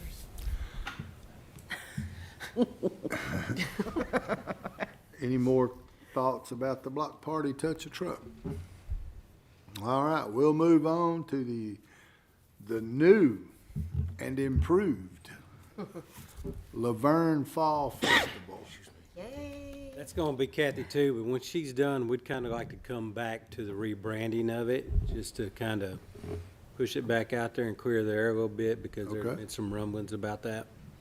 All right, so this year, the festival itself is scheduled for September 16th. We are planning to do a music in the park that night before on the 15th. Right now, We made the announcement to the public. Vendor registrations have opened. We will still have the parade at 10 a.m. to start the event. And this year, a children's entrepreneur market that travels Middle Tennessee is going to participate, which is pretty cool because they said that they'll bring about 30 booths. Entrepreneur market. It's a market strictly run, the crafts and so forth are all done by children. Things that they invented And yes, and so they man the booth, they do all the operating of their booth, and they go to the different cities in Middle Tennessee. And so they have scheduled LaVergne at the Fall Festival. So this will be our first time with them? It'll be our first time. I think this might be their first year in Tennessee, maybe their first or second. So they've had them in other states, but like surrounding cities have them in their schedule, and we were lucky enough to be able to get them in ours. So that'll Awesome. be pretty cool. Oh, that's neat. Sounds fabulous. So, What band do we have for music in the park? for the night, we haven't gotten Oh, you one haven't. scheduled yet. Mm-mm. So we are still working out the details on the music. So David, you want to talk about the rebranding? Well, you know, that's an idea we had kicked around for years, rebranding. I grew up here, and I don't want to use that as a crutch or a cop-out. I personally don't have an issue with the rebranding. It never crossed my mind that somebody would think that we were trying to erase the history of LaVergne. That was not our intention from the start. Our intention was to be a little more inclusive to people that didn't grow up here, that have moved here, that were not familiar with the term old timers, that were kind of confused by the whole term. If it was a traditional old timers day and we could provide the things that we provided in the mid 70s to late 70s, then by all means we never would have thought about changing the name. The simple fact of the matter is we cannot get those elements here anymore, and if we do get those elements, that's not bringing out a crowd. People want to say, can we go back to the way it used to be? Well, we've tried that, and it just doesn't work. It's not bringing out the crowds. And the cloggers, it was, in the 70s, early 80s, that was a big draw. It's not a draw anymore. So we are trying to, when OTF, or when Old Timers Day first started in the 70s, you know, we were 5,000 people, 7,000 people, 8,000 people. We're 40,000 plus now, so the majority of those that have moved in here within the last 10 to 15 years, we don't want them to feel left out, like they don't know what's going on. To me, or to us, as a department, the name change or the rebranding was a step forward, not a step back. We're not trying to take anything away from the history of LaVergne. It's just a way to move us forward as a department, as a city. You know, and we kind of take our direction from you guys, and, you know, I know we have discussed it before. We really didn't hear anything negative about it. We didn't hear anything negative until it actually went out and the name was being changed. And why in the world would y'all do that? You're trying to erase the history of LaVergne. By no means is that. I'm invested in this as much as anybody. I grew up here. You know, I went to school here, bought my first house in LaVergne. So by no means will we ever do anything to diminish the history of this city. It's just a way that we feel like we can include everybody, move them forward. Those that have a misunderstanding of the name and the date, this is an opportunity to get that out there. And we're still going to honor the old, you know, the old timers thing, right? And we do. You know, the historical preservation had a tent set up with the history of LaVergne, and you know, you hear, well, they don't do that anymore. We do provide that. Yeah. It just seems like the pushback you're getting the most, or maybe from people that don't come out and see the event, that don't know what it has turned into or what it's involved into. You're never gonna please everybody. Like the music, you know, we struggle with the music. We think we were on the right track with the music, and when you get a bigger band in here and you pay a bigger price tag for it, but you're getting the same turnout as you did with a $600 band, then you rethink, is that the route we need to go to throw money at it? Yeah. Throwing money at stuff is not gonna fix it all the time. Yeah. I mean, I was on the historic committee at the time, and I stopped at the booth and found a picture of my grandfather from 1983 when he performed at the Old Timers Festival. Yeah, you know, I think the first one I ever participated in was probably in 1977. And if I've missed any, I've missed probably less than a handful of them since then. The people I grew up with from LaVergne that I've talked to about the name change don't really seem to have an issue with it. We're providing a service. That's our job, to provide a service to the public. So we just wanted to get that out there because we don't want you guys taking a whole bunch of heat, you know, as who approved that. I didn't know anything about it. It's been discussed with this board, you know, a couple times. Yeah, we talked about it multiple times. Yeah, I don't think anybody really was super upset that I, you know, have spoken to. They did bring up that they weren't super happy about the name change, but at the same time, that name, like you said, it doesn't represent the entire city now. There's so many people that have moved here, and we do have the tent with the historic part, but that in itself cannot encompass an entire festival anymore. There's too much demographic to cover, so trying to do a little bit for, you know, kind of every age demographic, and I think you're doing a very great job of that. Just, you know, Well, I think the name's more inclusive. Well, it is, but I'm saying if you come out and you walk around through the festival, then people being upset about a name would, you know, maybe have to rethink that. When you look at everything that's out there, that name just doesn't cover everything that we're trying to bring to the community. Right. And, you know, we were asked, okay, if you change the name, what are you going to offer? Well, we're still going to try to offer the same elements. You know, if we can get a blacksmith, we're going to have a blacksmith. If we can, you know, soap maker, basket weaving, glass blowing, those are still elements that we want to be a part of this festival. Just because the name change, you know, it's not that we're going to try to get rid of everything that made LaVergne what it is. So we just want to throw that out there and kind of, you know, I'm sure you guys have had a little bit of backlash. Oh, you're doing a great job. We appreciate you. Don't be discouraged. Not at all. 2 questions. Carnival and parade.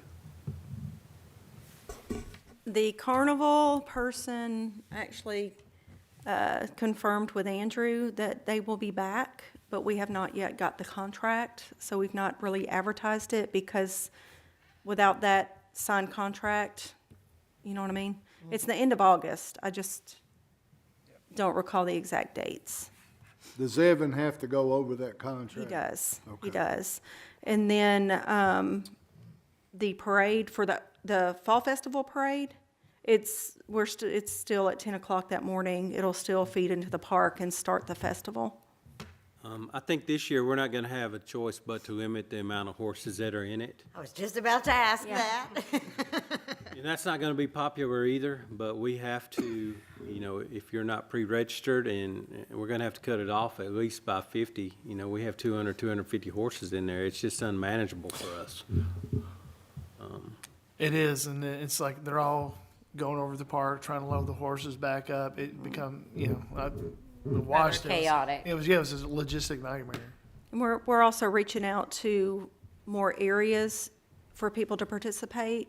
So we need that room because we can't really expand the list if we have 200 horses.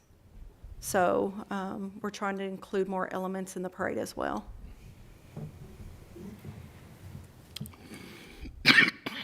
Any more questions about this?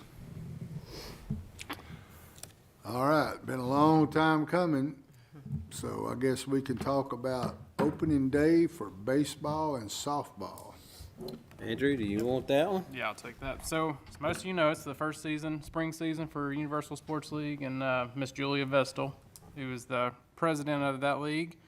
I'll give you kind of some updated numbers. She said about approximately 200 kids are signed up right now.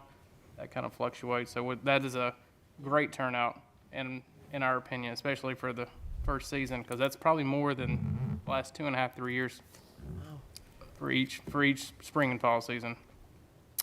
There's 4 divisions this spring. It's T-ball, 6U, 8U, and 12U. I believe they combined the 12U and the 10U because they didn't have enough kids, but They all fall under the 12U category. They just had their first tournament on March 11th, and they had about probably 12 teams playing that. Very successful tournament. No complaints. Went off without a hitch. Their next tournament's this Saturday, March 25th. It's the same organization, so hopefully no rain comes in.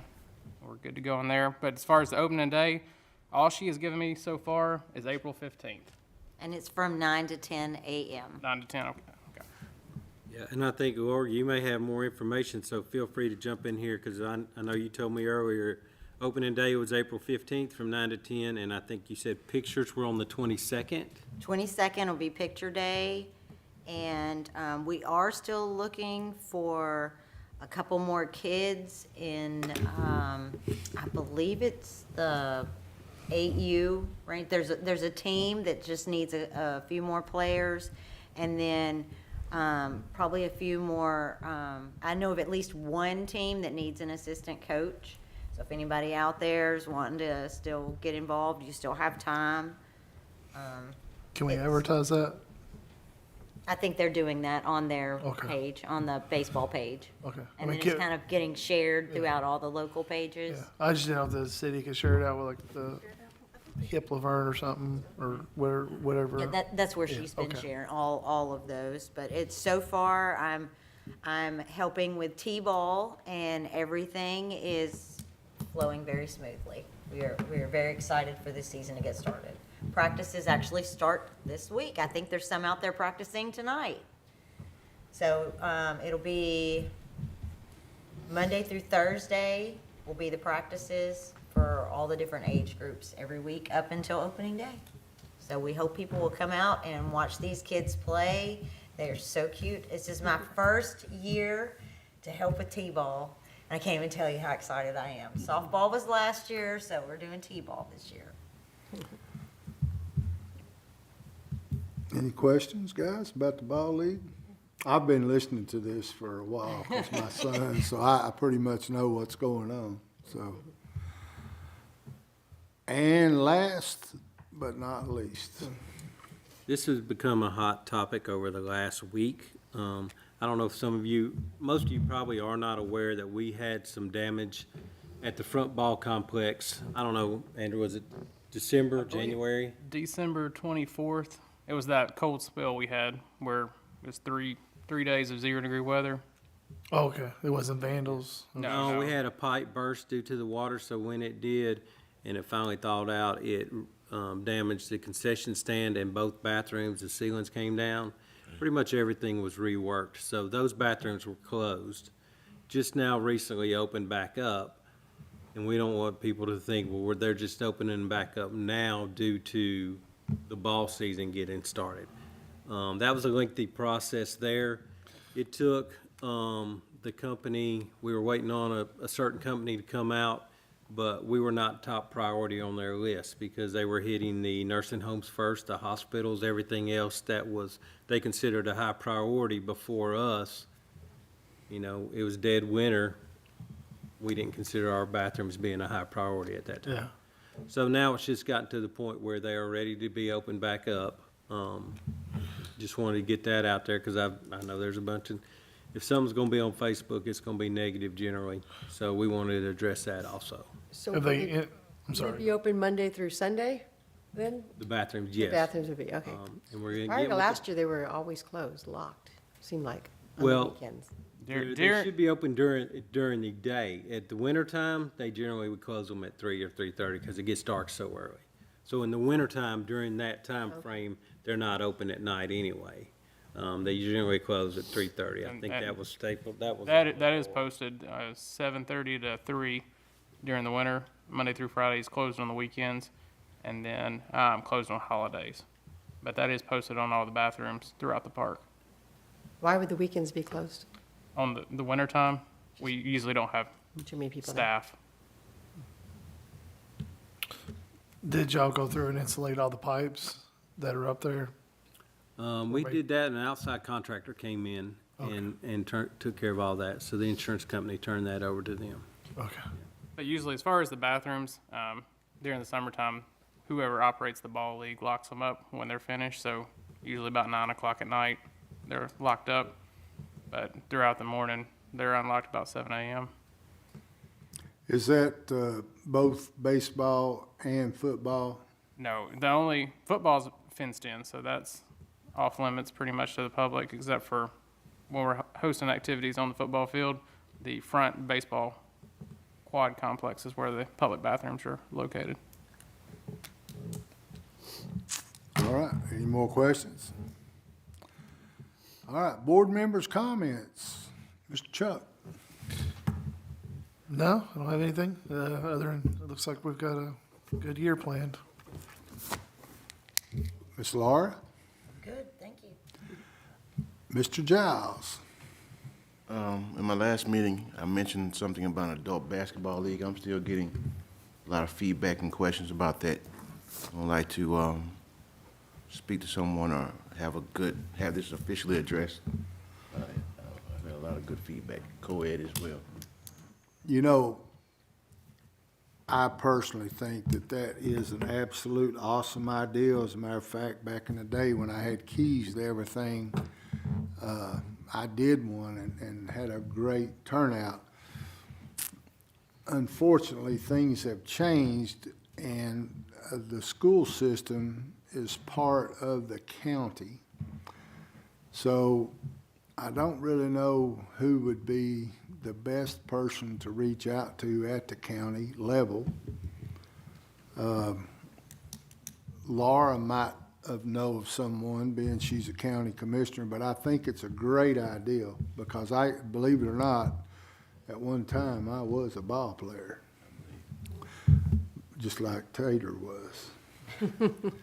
But that ship has sailed. But I think it's a great idea, but we would have to, excuse me, we'd have to go through some sort of county. And even Julia may know who to speak with, the lady that's running the baseball program. Yeah, I spoke with her I brought this up in the last meeting, and Laura gave me some good info. Oh, okay. With her, but that lady was, they're more focused on the youth. Well, yeah. I can get you some contact info and you can go further and see if you can get some permission on up the ladder. Yeah. It was fun. Miss Jody? I'm just really excited about the Touch a Truck, 'cause I know my granddaughter went to that last year, and the airplane, the helicopter, she just ran to that thing. She couldn't wait. And so I'm excited. And I have not been to the Old Timers Festival. I've gone to the music night, so I'm really going to go this year to the Fall Festival to check that out. I'm excited, especially if they have blacksmiths and basket weaving, maybe, or something like that. Yeah. So, as you know, I was not here last month. I was sick, and I want to thank Jody for stepping up as the new co-chair. And if I have to miss, I'll look forward to seeing you sit over here and bang this gavel. You guys have got us a busy summer lined up because we know it's going to get hot, and we're going to have to endure some weather. But as always, you guys are always killing it, doing a great job. We appreciate everything you do. Our next meeting will be on April the 17th, right here in this same place. I hope we'll have a full quorum. I hope Mr. Rick is back feeling good, and Miss Felicia. I don't know what I was thinking of. Anyway, with that, I call this meeting adjourned.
like to call the meeting to order and welcome everyone to the LaVergne Planning Commission, February 28th, 2023 meeting at 6 p.m.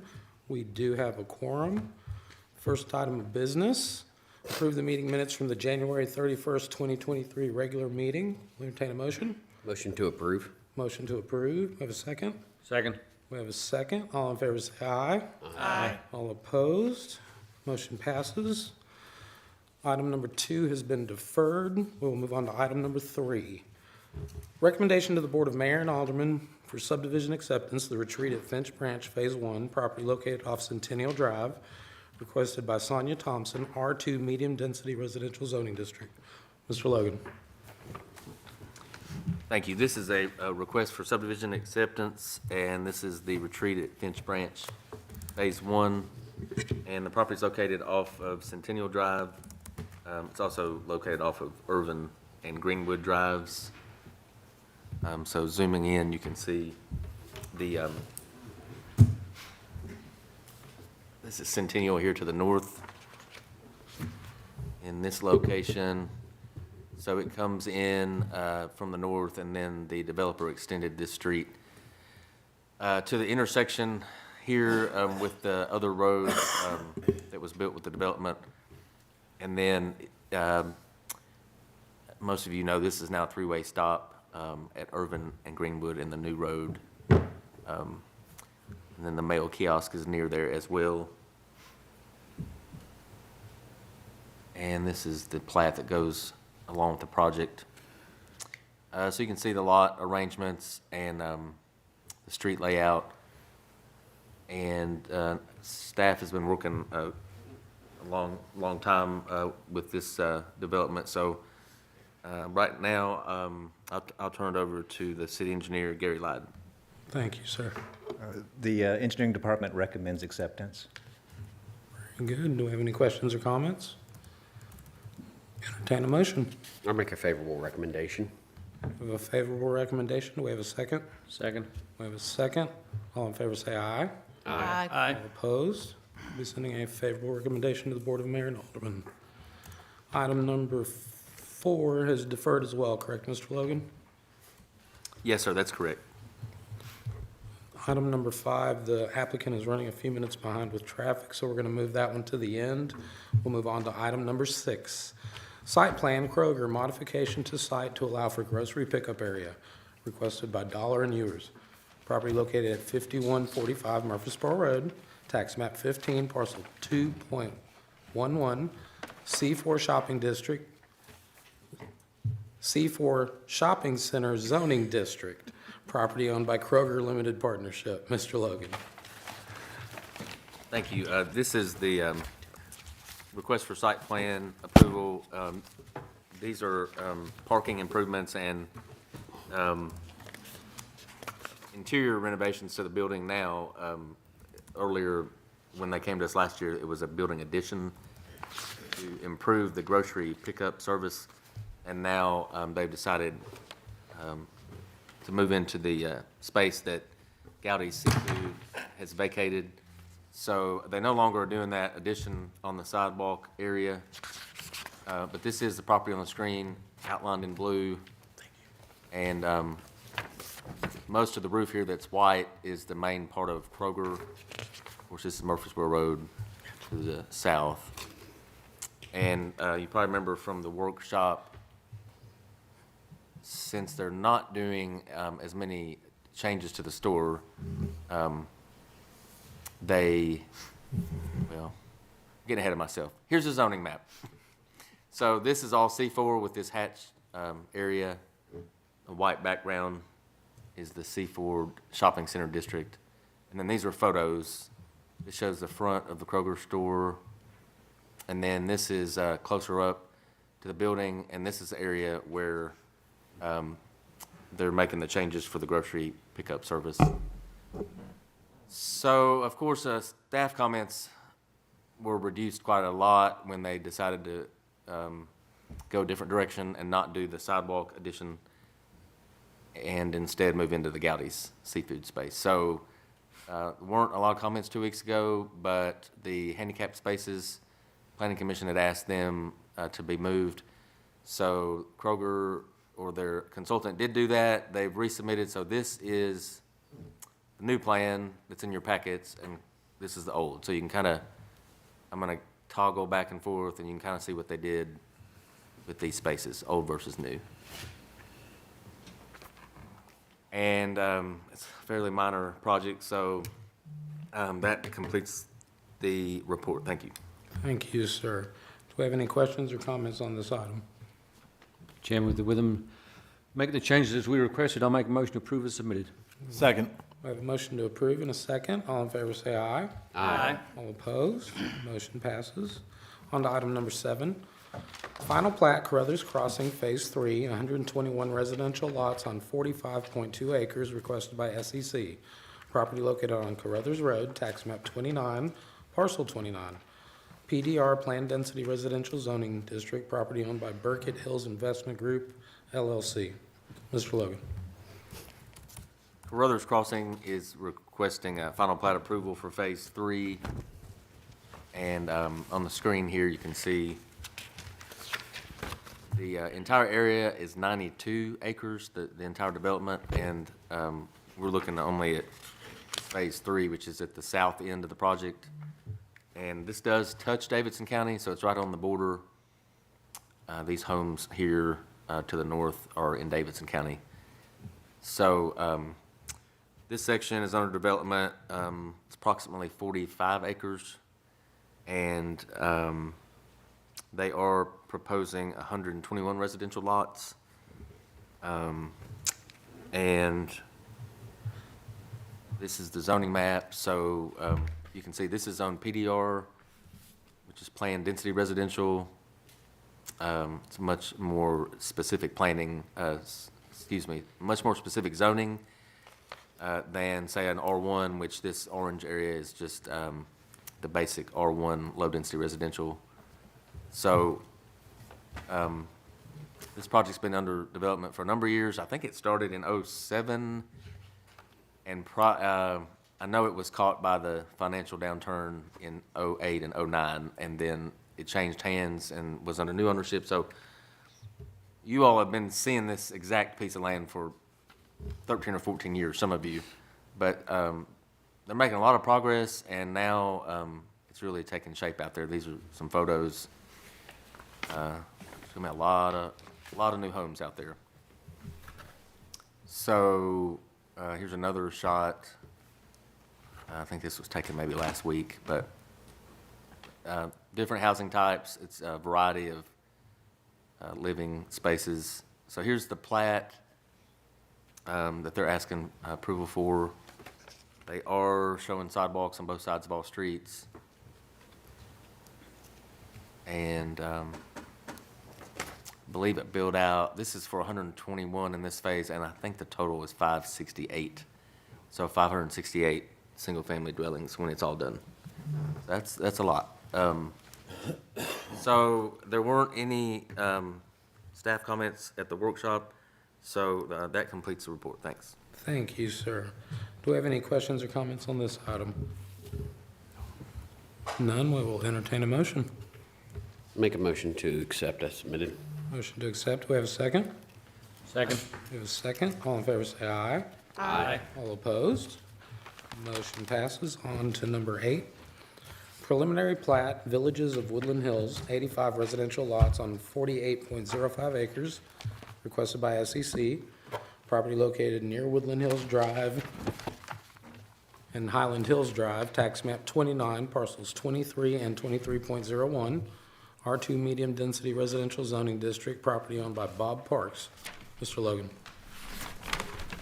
This request is for a preliminary plat, the Villages at Woodland Hills. And this is, it's located off Woodland Hills Drive as well as Highland Hills Drive. And this is the newest plan on the screen, and I do have the older versions in here as well, so I've kept those. But this shows the entire project. They're calling for 85 residential lots in this project on 48.05 acres.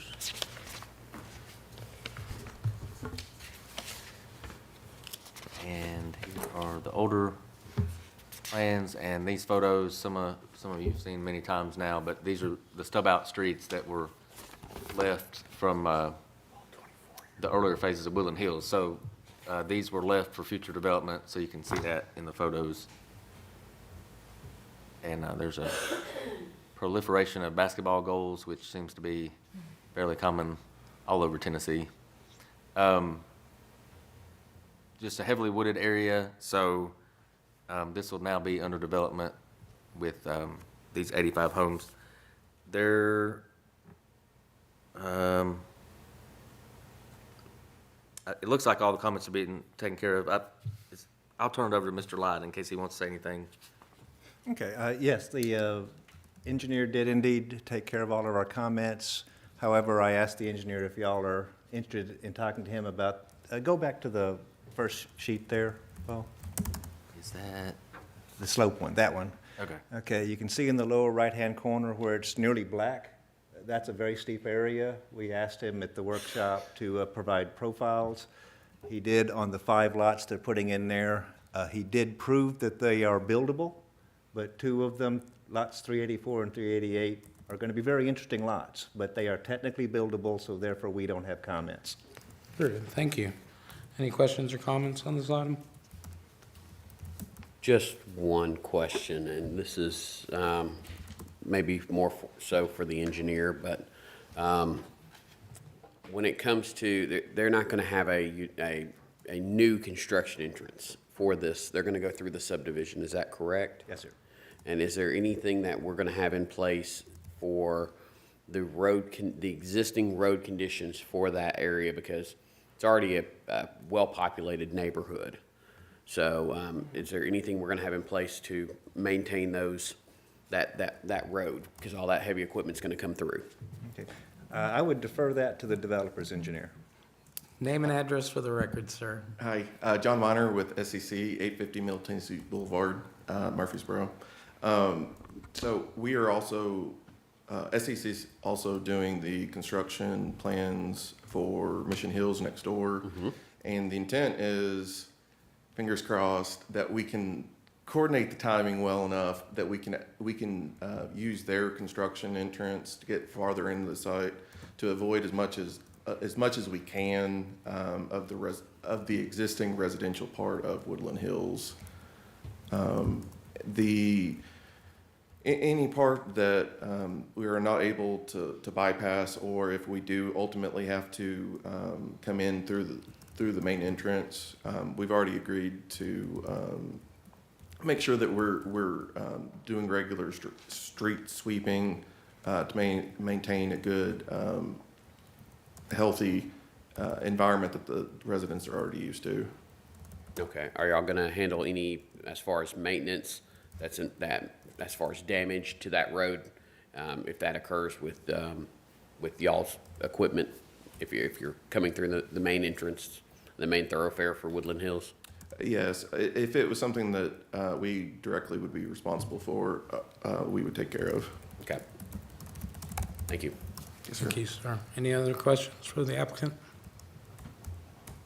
On the one lot that our engineer was commenting on, any comments on that for us?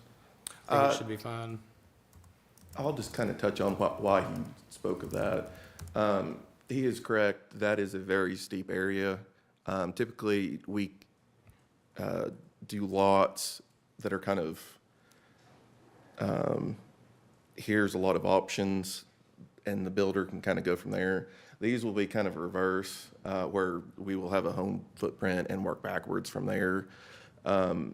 Not all of the lots that were requested profiles for will require this, but many of them will likely be walkout basements or similar.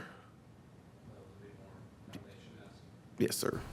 Any further questions on that? So that they're all buildable, so you don't expect to be coming for a variance for any of them? No, sir. Thank you. Any other questions? We'll entertain a motion. Make a motion to accept as submitted. Motion to accept. We have a second? Second. We have a second. All in favor say aye. Aye. All opposed? Motion passes. Item number 9 is deferred as well, correct, Mr. Logan? Yes, sir, that's correct.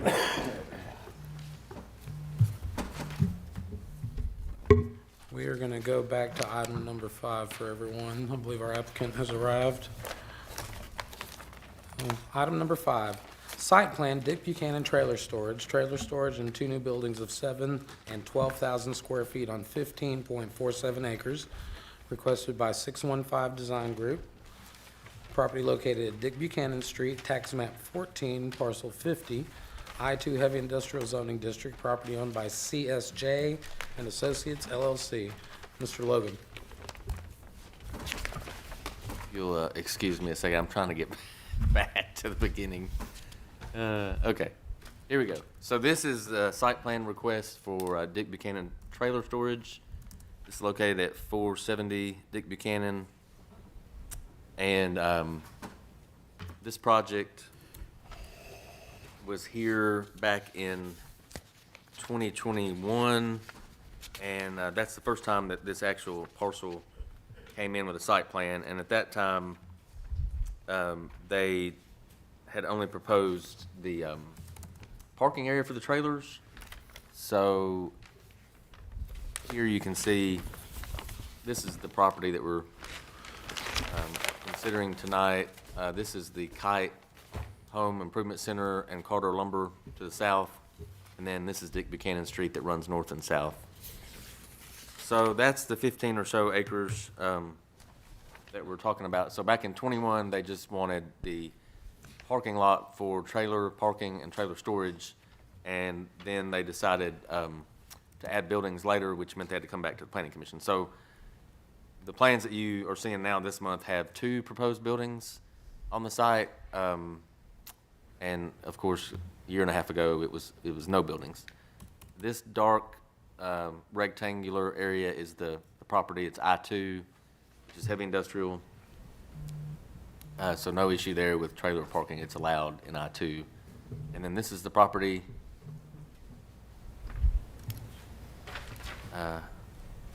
It's a different season, but anyway, that's what it looks like in summer. So this, it'll be here soon enough, I guess. So this is the, I believe that's the newest plan there that they've submitted. So you can see the detention pond has not really moved in all this time, but these are the 2 new buildings that are located closest to Dick Buchanan, and then the rear area is all parking for large trailers. So a little bit closer look. They're still using the one ingress egress off Dick Buchanan, and that has not changed. So just zooming in, you can see the details of the 2 buildings. They've got the uses listed. The one to the south, proposed building, minor maintenance with office, break room, and restroom, and it's 9,100 square feet. And then the building to the north is 12,000 square feet. And these are the older plans when they just had 1 building located there, so they're on there for reference. But all of the planning comments have been addressed. I know engineering's been working hard on a lot of comments, but I'll turn over to Mr. Lyde. Thank you. Thank you. Please, sir. Okay, so we have 6 comments on here. The first 2, the Planning Commission is well aware of and is in agreement with. The third one was just a clarification, which is acceptable to engineering. The fourth one, we have worked with the engineer. He's been working with Hawkins, their paving contractor. We did not like the chip and tar section they had shown in an industrial use. What they have done is they have done, it's not really a chip and tar, although it kind of is now. It's a hybrid, but they are pre-mixing the gravel with the asphalt, putting in 1.5 inches thick, putting a prime coat, which is even more asphalt underneath it, then putting 8 inches of aggregate base. So now I believe, in my professional opinion, they do meet the letter of the statement of dustless and asphaltic in the zoning ordinance for this use. And that's item number 4. Item number 5, the engineer has been working with Public Works. Public Works had 20 comments, I believe. and the engineer addressed those this afternoon. We do not have Public Works' response to those yet.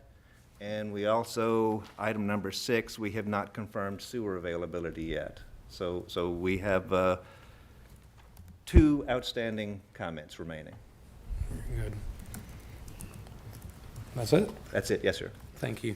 Is there an applicant here? If you would, state your name and address for the record, sir. Yeah, CJ Merle with 615 Design Group, 360 Coo Creek Circle, Smyrna, Tennessee. Thank you for being flexible tonight and allowing me to go towards the end. Happy to answer any questions y'all may have. As Gary said, we've worked very closely with them to address all of engineering's concerns. As far as Public Works concerns and in the utility comments, we received the vast majority of those this morning. And we're able to turn around a revised plan to them mid-afternoon, I think it was. But happy to answer any questions y'all may have related to those comments. Thank you. The last 2 are kind of the big ones. Mr. Randolph, do you have anything you want to touch on there? I don't know, sir. Okay. I will add the sewer availability. I did let Scott know that we would be submitting for water and sewer availability this week, and we'll also be making a formal request for a flow test as well, so that our sprinkler designers for the buildings can start work getting those calculations underway. Mayor, do you have some? My comments are, we've said before, we're not big contingency people, and this isn't necessarily contingency, but this is items not on plans, and one item that's not, we don't have an answer on yet. So for me, I'm not comfortable voting on this until we see it on the plans and we have that availability. That's I don't know how the rest of the board feels. I would concur with that. This is a very large tract. We've seen this several times for the last couple of years with different layouts. And until everything gets put on the plat, as we've done through all these for many, many years, I would agree with the mayor that I don't feel comfortable with it too. Until it all gets done, everyone's signed off on it, we shouldn't actually be looking at it, to be honest. Right. So, like the mayor said, and like Mr. Coates said, we don't do hardly anything on contingencies, if anything. So until we get those last 2 answered in paper and on paper, I would make a motion to defer. That's what I was going to say. Is I'll make a motion to defer to move it out to the next workshop. And will that be enough time for you to get these resolved on the plans and the sewer availability? At least, well, that gives you a full month because we won't be meeting till the end of April. Yeah, I mean, we can certainly have the water and sewer availability submitted. Whether or not that is complete and we get a letter back from utilities or Public Works is, I guess, to be determined, but we'll do every effort, or we'll put every effort we can out to get it resolved. As far as their other comments that we got on the plan today, I feel very comfortable that we've addressed all of those, but certainly can get a meeting set up to make sure that we have. Yeah, well, just the last few details that we need to finish up to make sure everything's in order. So we have a motion on the table for. I'll second it. For a deferral. We have a second. All in favor say aye. Aye. All opposed? We will see you at workshop. Yes, sir. Get these knocked off the list for us. Thank you. Thank you, sir.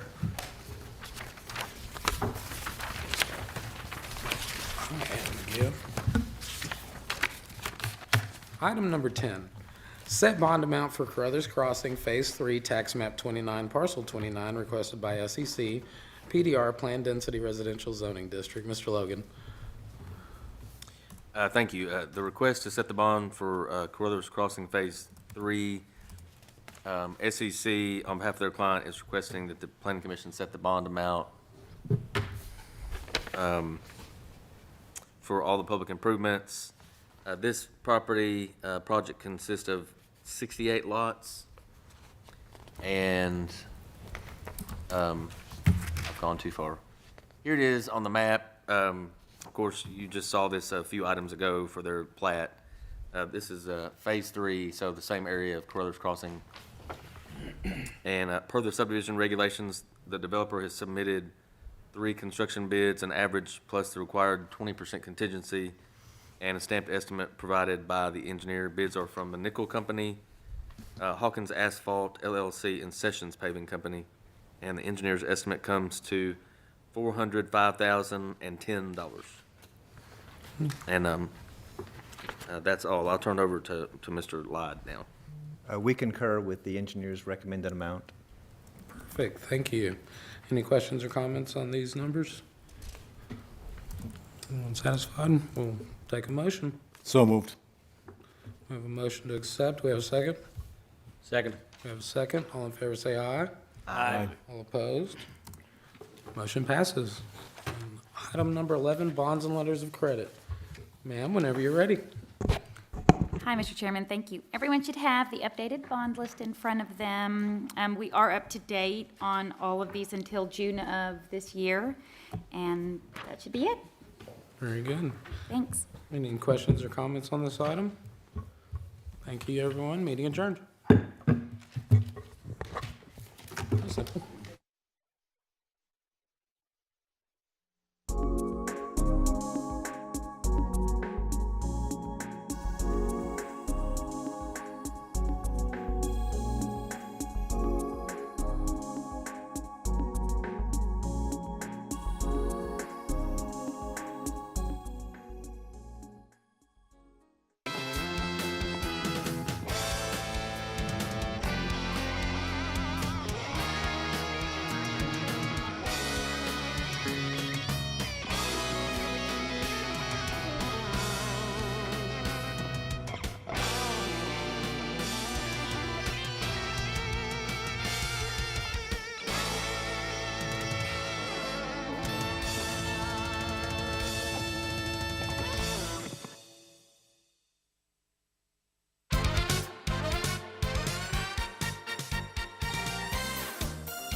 Good evening and welcome to the Citizens Forum. It is March 7th, 2023 at 6:45 p.m.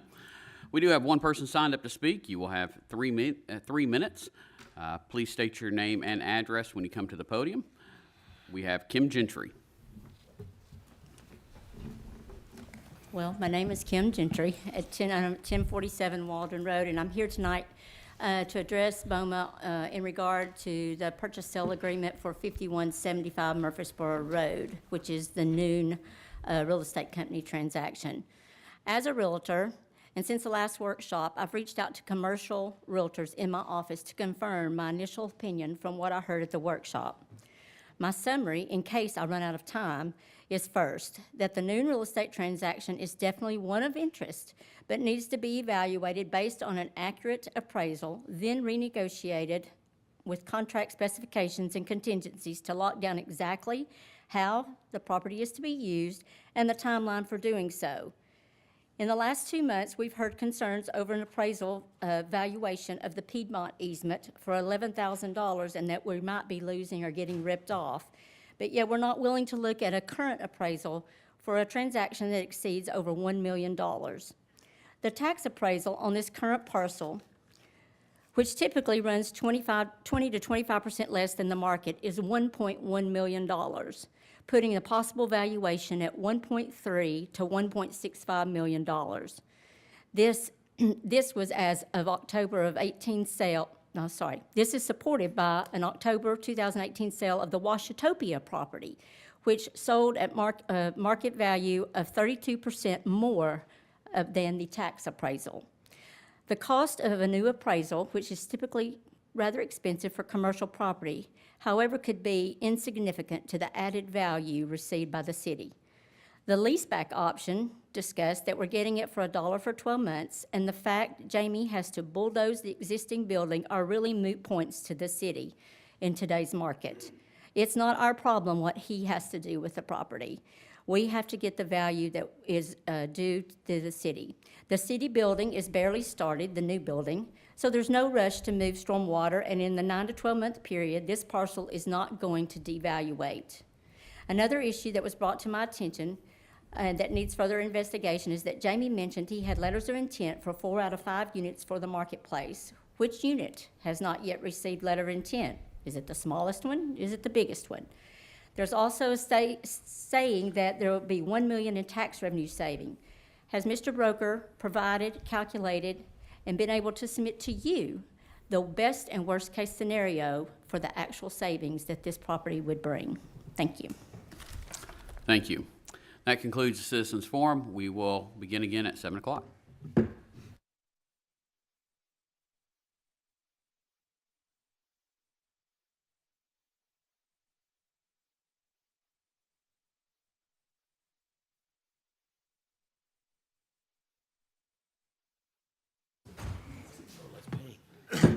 Good evening and welcome to the Board of Mayor and Aldermen meeting. It is March 7th, 2023. It is 7 p.m. I call this meeting to order. The prayer will be with Alderwoman Haas, and the Pledge of Allegiance will be with Alderman Waldron. If everyone would please rise for the prayer and the pledge. Bow your heads.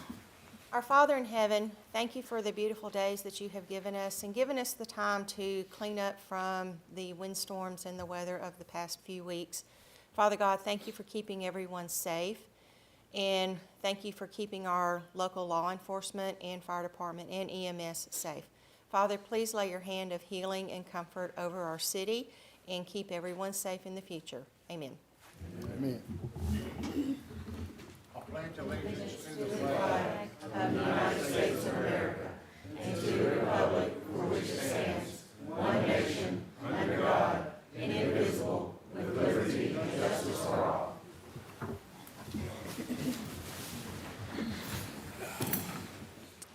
Moving on to approval of the minutes for the February 7th, 2023 public hearing and regular meeting. A motion to approve. I make a motion to approve. I have a motion to approve from Alderwoman Haas. Is there a second? I'll second. Second from Alderwoman Hobbs. All in favor? Aye. Opposed? No. Motion passes. Moving on to presentations. Come down here.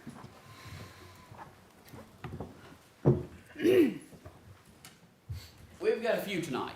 So, first off, can I get the LaVergne basketball boys team to come on up? All of you. Come on up.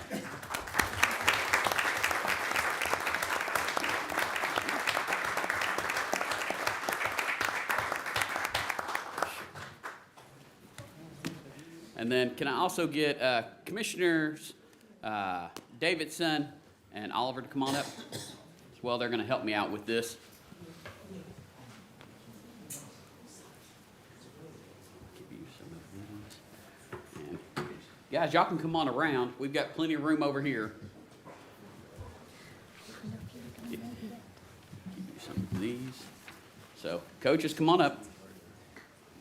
So, each one of you have one of these certificates because I want you to be able to take it home, keep it, but we do have one for the whole team as well.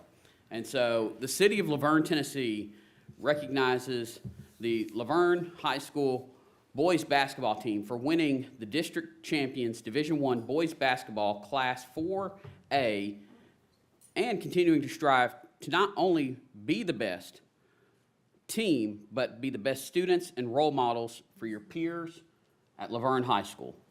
So, congratulations, men.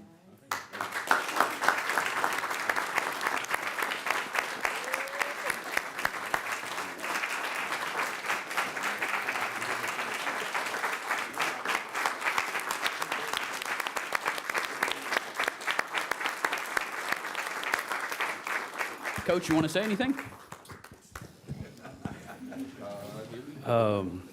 Thank you, first of all, for inviting us here. The guys really worked hard this year, but the first thing that we had this year was trying to give back to the community by the book bag drive that we did. I think it was one of the first ones in the, I guess in Rutherford County as far as the high schools is concerned. So we're just trying to, give back to the community, and the guys just really worked hard. We were short this year in going to MTSU for the state championship, but I know the guys and the younger guys will work hard to try to get there in the future. Thank you. Thank you for everything y'all do.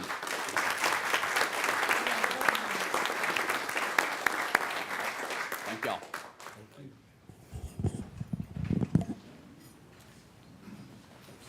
Great job, fellas.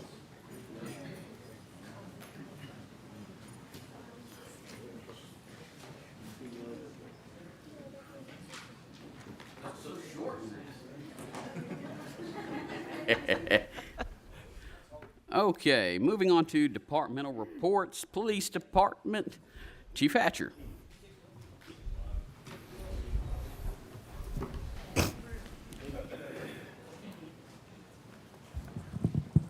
Good evening, Mayor, Vice Mayor, Alderman. This evening, I'm going to present the February statistics that we have on our crime report. For the month of February, we had 7 burglaries, 4 auto burglaries, 6 motor vehicle thefts. 6 of those vehicles were recovered, or 3 of them were recovered. 1 robbery, 10 assaults, 21 domestic assaults, 32 verbal domestic reports, 29 thefts, 9 overdoses. So year-to-date, 11 burglaries, 13 auto burglaries, 16 motor vehicle thefts, 10 of those recovered, 2 robberies, 15 assaults, 42 domestic assaults, 64 verbal domestic reports, 37 thefts, and 13 overdoses. The same holds true as was for January, both residential and commercial burglaries. And the vehicle burglaries, they were primarily targeting vehicles that were unlocked, and one was an actual forcible. 3 of those were in the Holland Ridge and Tom Haley area, and again, still occurring between the evening and early morning hours. Going over to our activities, we had 3,149 calls for service responded to, 669 traffic stops, resulting in 108 total arrests, 11 warrant arrests, 10 domestic violence arrests, 18 DUIs, and 15 drug-related violation arrests. Our ALPR system, known as the Blue Sentinel, scanned 1,785,346 license plates, resulting in 4,753 alerts, which led to, again, stolen vehicle recoveries, stolen license plates, missing persons, and wanted persons located. Excuse me. Our traffic-related incidents for the month were 72 total crashes, 63 resulting in property damage, 9 which resulted in injuries of 10 persons. And the high areas, again, were Waldron and Murfreesboro Road intersection and Industrial Boulevard. Any questions? Were y'all able to make any headway on the information I'd given you as far as the race clubs with the 615 license 615 plate, swim. being able to try to beat the Blue Sentinel program and other ones throughout Middle Tennessee? We put that into our system, and we went back and did a data search of about 2.5 weeks, and we've had no contact with any so far, and it's already logged in there, so if it does come across our ALPRs, it will hit. Wonderful. Yes, sir. Of the number of overdoses, which ones ended up in death? None so far. None, that's good. We're very fortunate. And one more thing, I've been seeing some new signs going up across the city about locking your cars. That's correct. The request was to put up the public service announcements for locking your vehicles and securing everything and taking it in the house, and don't leave it in your car. And we've got those posted at several different places within the city, and we're going to ask for some more as well. Have we got some new of those, hello? Have we got some of those new electronic speed signs around? Yes, sir. Is that, I've been seeing them. We have 4 that are going to be in permanent locations, and then we have 2 that are still mobile. Those are in the process of being put up by Public Works now. And we're going to, again, put some more up because we want to make sure that we cover all sides of the city with those. Good deal. Chief Hatcher, I just wanted to take a minute to thank you for your leadership during this time as we kind of transition through some difficult things. I want to thank you, our other officers that we have in law enforcement, but just thank you so much for standing by our community. Absolutely. Thank you. Appreciate it very much. Thank you, sir. Yes, sir. Moving on to the fire department, Chief Beasley.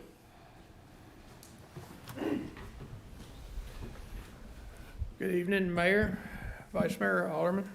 Trust that you've had an opportunity to review the monthly report for the fire department. You can see that we had a few less runs than we did the previous month. If you look at the 2022 numbers, we're pretty much on track for the February numbers. So there's definitely a trend of something that happens in February that decreases our run volume. Anything else in there is within the norms. I would like to draw attention to what the 2 from the bottom or 3 from the bottom on the box on courtesy inspections. Our firefighters are out in the streets every day right now doing courtesy inspections or pre-fire plans. And that is a process that we look at a building from the interior and exterior, understand what the dangers are of the building to civilians and rescue efforts and to us as firefighters and our safety. I believe, if I stand correct, we did have a pre-fire plan on City Hall today, is that correct? Yes, that's correct. So we take care of all the buildings within the city. Any questions? I've been getting a lot of calls on, they saying no action on 283 Old Nashville Highway. And I tell them, I say, well, it's probably just too muddy. Yes, sir, it is exceptionally muddy. We had a study completed about 3 weeks ago on the soil to determine whether if it was suitable or not for construction. As we do know, and we've learned that there are 2 previous buildings on the site before the Civic Center. So that was 3 buildings that had been on that site prior to our construction project. So we did do an additional study to the soil. Essentially, it is suitable as a whole, but it is just exceptionally wet. You should, per our meeting yesterday with our project manager and contractor, you should start to see some equipment move into the property Monday. Again, it's supposed to rain, I believe, Monday as well. But there should be start moving some dirt around, putting some rocks on the ground so they have some platforms to park heavy equipment. So when the time does come for the slab to be laid, we'll have that process, everything in place for it. Still on track, though, for May of next year. Is that right? May of 2024 is our number from yesterday's meeting. So, Okay. Thank you. Parks and Recreation, Mr. David McGowan.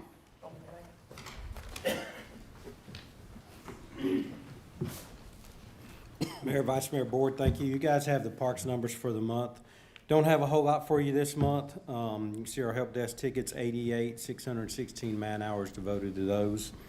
Upcoming events, April the 1st is going to be our Easter drive-through at Veterans Park. Starts at 9 a.m. Senior Center past events, you can see the Valentine's Dinner and Dance. They had several lunch outings. Upcoming senior events, they've got a lunch at Cheddar's on the 17th. The DMV is actually coming to the Senior Center on the 24th to add the star to the driver's license. I think the time theirs maybe starts at 9 to 4. I would have to double check that to make sure. April 1st, we want to throw that out there. GNRC is coming to the Senior Center. We will be hosting their spring conference at our Senior Center here in LaVergne. Upcoming meetings, March the 20th, Senior Center Advisory at 4:30, Park and Rec at 6, and Historical Preservation at 7. Just for future, throwing it out there, April 29th, the seniors will be hosting their annual yard sale. Any questions? David, I've had a couple of people ask me, and I try to explain it. Why are we doing the drive-through instead of out in the field like we used to? Well, and it's always something we can look at going back. We brought this back up to the Parks and Rec Advisory Committee, and the feedback we got there was all positive moving forward with the drive-through. We kind of like it. Every child walks away with something instead of a mass rush of just throwing them out on the field. Some kids don't leave with anything. Parents always try to take the advantage and kind of kick the golden egg to the side. This kind of avoids all of that. We're definitely not opposed to going back to the traditional way. But you know, when you open up those ball field gates, it's just a mass rush, which, I mean, we can do that. We'll definitely bring it back before the Parks Advisory Board because we kind of like to take our direction from them without making those decisions, without getting their input first. It's been positive for us. You know, it was COVID related.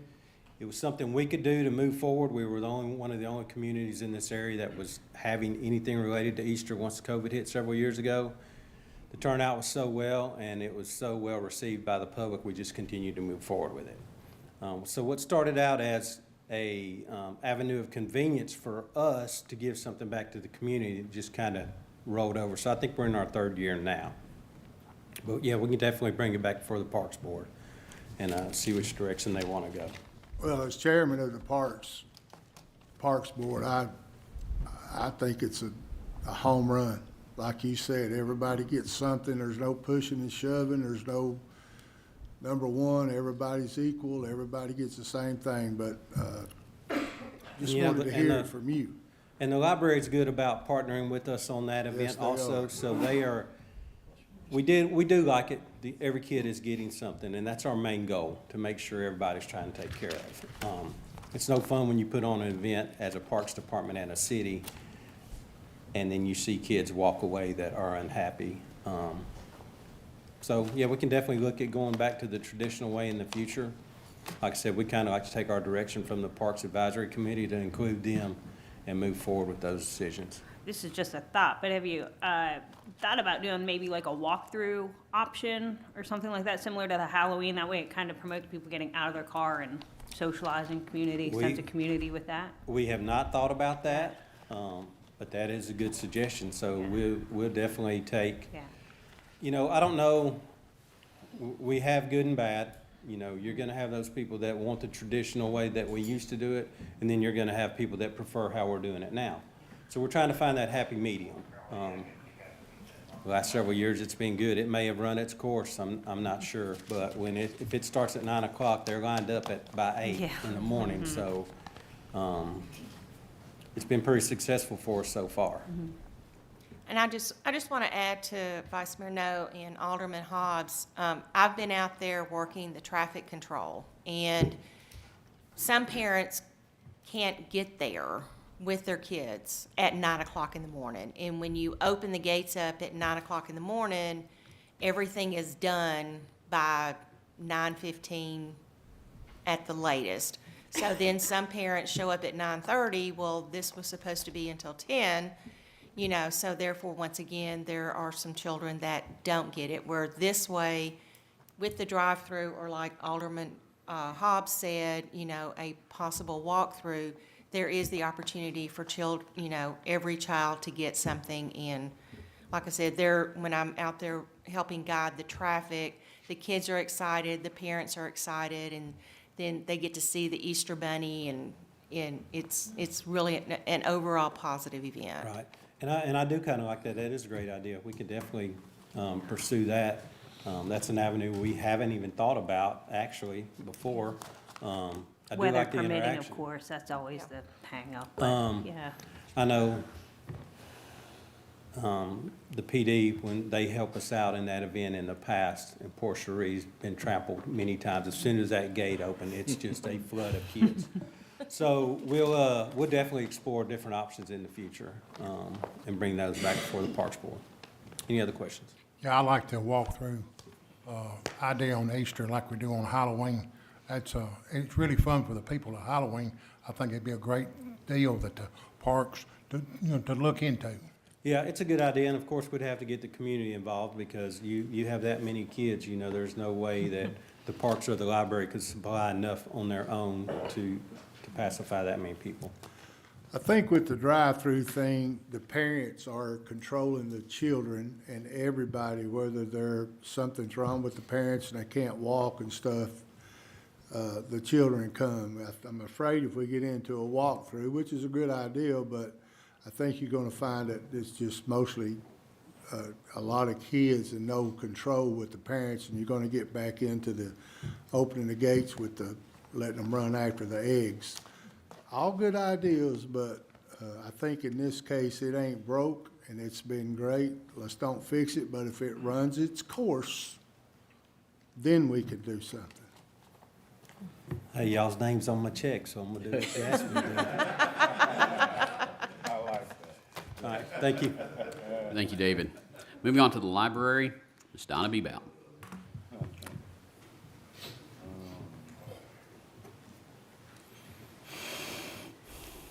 Mayor, Vice Mayor, Alderman, good evening. Very excited to say for the month of February, we broke the 2,000 for attendance. We had 3,960. I'm very, very excited about that. It was a short month also. What helps us out a lot is we're able to help out different departments of the city. We are helping with the EMT basic training classes, and those guys come in, and ladies, and that helps with our attendance there. But then what else is really exciting is look at our circulation.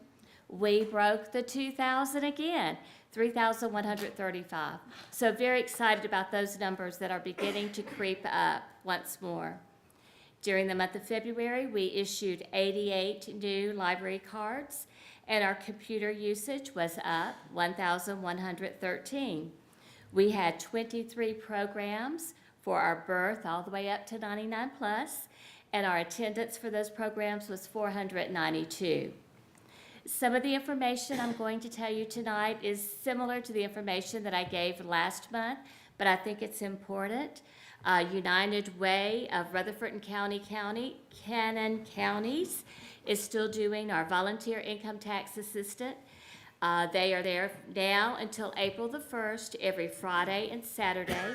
They start at 9, they take their last appointment at 1, and I'm so proud of them Friday, when the electricity went off, they had already powered up their laptops, and so when the electricity went off, they kept going, and they finished up the people that they had. That's dedication. Let's see what else. Appointments are preferred, but a limited number of walk-ins will be accepted on availability during those hours of operations. And every Friday and Saturday, they have taken walk-ins. So you're welcome to come walk in and see. They try to get you right on in. There are some changes that are coming to Medicaid, TennCare. Representatives from Matthew Walker Comprehensive Health Care Center will be at the LaVergne Public Library on Thursday, March the 16th, and that's to assist the community with renewals for Medicaid and TennCare, and this is a free service, no appointment necessary. Katrina with Matthew Walker Clinic comes every Tuesday and Thursday and sits in our gallery, and she has all these great resources for how to get insurance if you do not have insurance. She helps you find it. She has lots of resources for ways to get food, clothing, help with rent, things of this sort. And it's really great. She said so far she's been able to help about 8 families. So we're very excited about that. People who just walked in, saw her, went up, and received some help. And that's what the library is all about. We're there to help, we're there to entertain, and we're there to help with so many different resources. Hobo Road, our band, returns to the LaVergne Public Library for another hour of music. This will be Saturday, March the 25th from 1 to 2. Last month, it was stories behind the songs. This month, it is a little more rock and rollish. And so really excited about that. Not real sure, but Joan Jett may be showing up, and that would just be fantastic. So we're waiting to see. I heard she's been having another little knee issue, so we will see what happens there. You can discover more programs and resources by going to catalog.lavergnetn.gov. And Glenn keeps us updated and on our catalog page, which is fantastic. Do you have any questions? So, Ms. Donna, I couldn't happen to notice on the way in the damage to the library from the winds. Yes. To what extent is that? It looks bad to me, but I took pictures. David has already contacted the person who helped get our roof on, I believe they're supposed to be coming out. Not real sure how bad it's. David, you want to help me out? I think it's just a ridge cap that blew up. It doesn't look to be any shingle damages on that. So hopefully that'll get taken care of the next day or so. Okay, so that's what I was going to say, the ridge cap. I was trying to think, you know, that metal thing that goes across the top, and I'm sure that wasn't what you wanted to hear. But, you know, we stood there and kind of watched it start peeling back. But it's not too extensive. I believe it can be taken care of quickly. And Andrew's on it with the insurance claim. Wonderful. The kiosk, the driver's license renewal, how's that been going? It's doing really well. For a while there, it was just kind of limping along. We would have an issue about every other day, but knock on wood, there have been no issues for about 2 weeks now. Good. And still people are coming in to renew their license, get duplicates, update their address. Thank you, Any ma'am. other questions? Thank you. Moving on to finance, it's Tanya.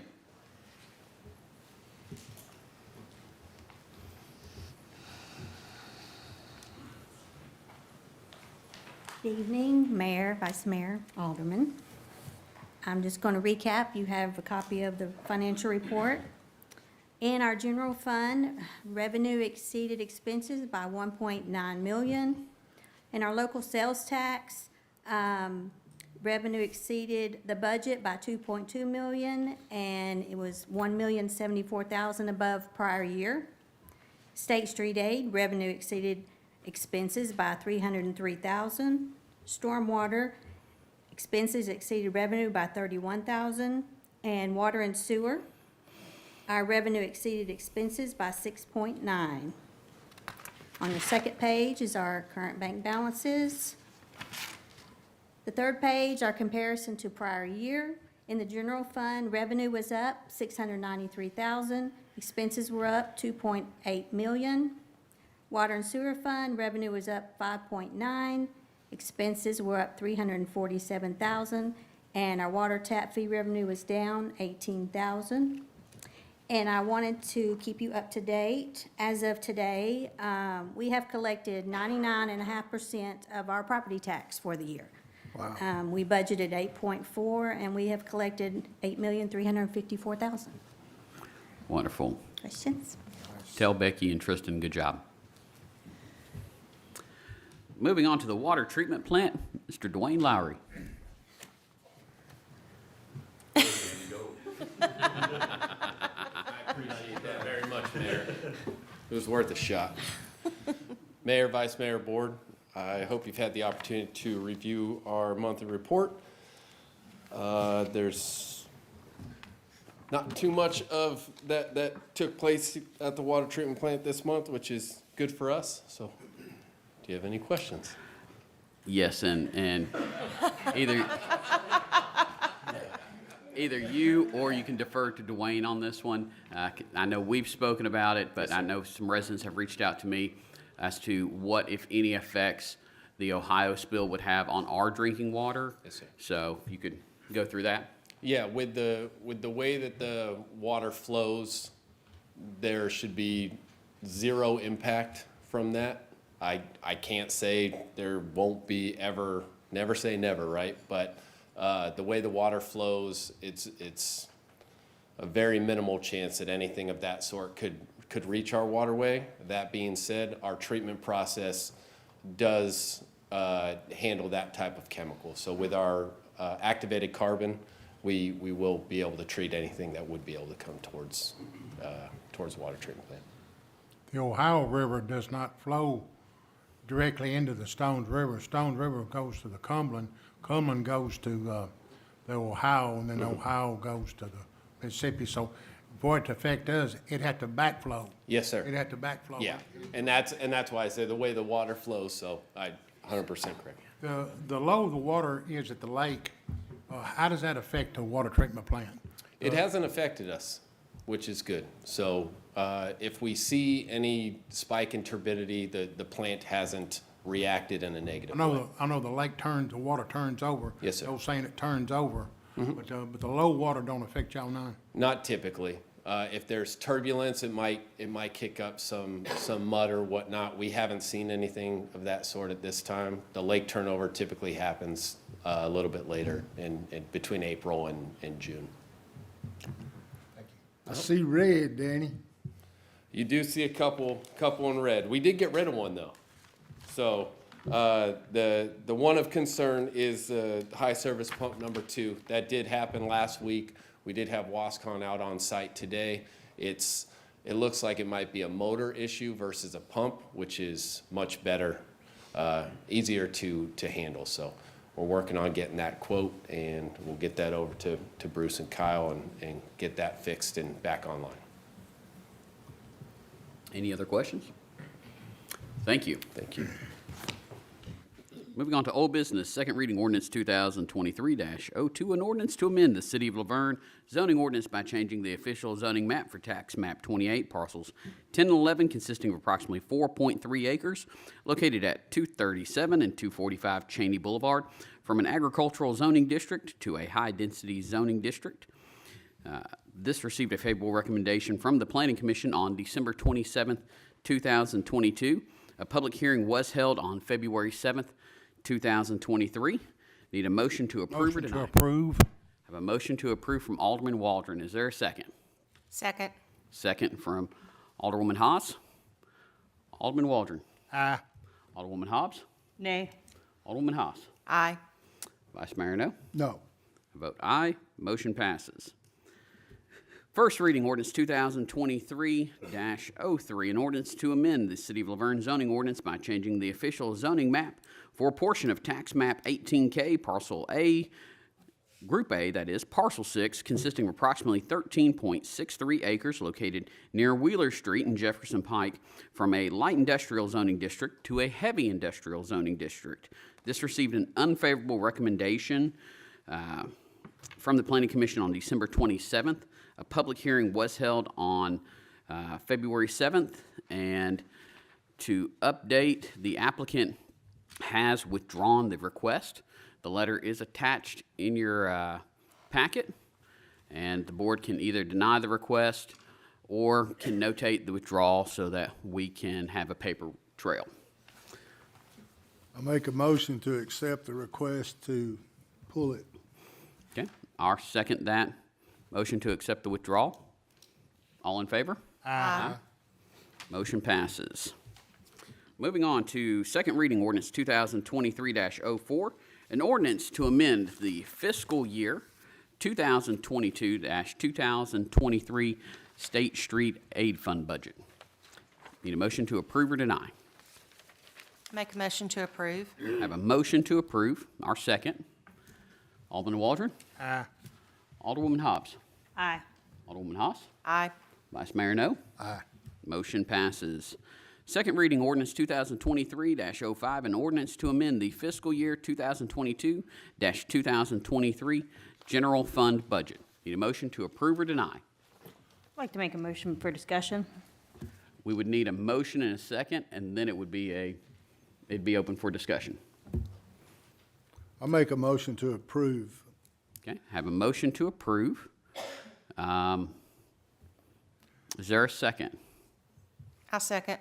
Second, okay, open it up for discussion. Yeah, I would like, do we have a timeline as far as when we would gather to discuss the budget? Well, we're looking at the beginning of the next fiscal year, but if you look at the staff recommendation in your summary sheet, one of the things that staff recommends is that since we're not looking at this until the next fiscal year, that this be denied. But the board won't adjourn to discuss the budget, is that? No, this would For be this fiscal to, year. this is for the strategic planning retreat. This would be to plan out the next 3, 5, 10 years for the city. The regular budget meetings will take place in April. I want to say it's the 10th, 18th, and 24th. That was sent out to the board. Thank you for clarification. Okay, so with that said, do we still want to move forward with the motion? We currently have a motion to approve it and a second. Do y'all still want to continue with your motions? Considering staff is recommending this be denied. That's what I did, was to make a motion to deny it. That's what. You said that's what- approve. I withdraw my motion. Do you withdraw your second? Yes, I make a motion to deny. And I'll second that. Okay. On the second there, it's second reading on the ordinance to fiscal year budget. Now, what are we consistent of here? We're denying it and approving it, but explain to the people out there what's going on. Well, this is a budget for the strategic planning retreat that we've discussed. Okay. And so this is something that was moved off just due to everything going on. There wasn't enough time to get everything planned out. So it is going to be basically readdressed next fiscal year. So with that, we have a motion to deny. We have a second. Alderman Waldron. Abstain? Alderwoman Hobbs.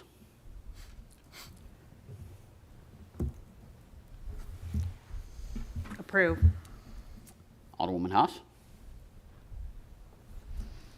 On voting to deny it. So, But this doesn't mean that it can't come back up next year at a later time? Correct. Is that pretty much the cut and dry of it? Okay. I approve to deny. Okay? Vice Mayor, no? So moved. I vote aye. The denial passes. Moving on to the consent agenda, need a motion to approve or deny? Motion to approve. Have a motion to approve from Vice Mayor No. Is there a second? Our second. All in favor? Aye. Opposed? Consent agenda passes. Moving on to new business.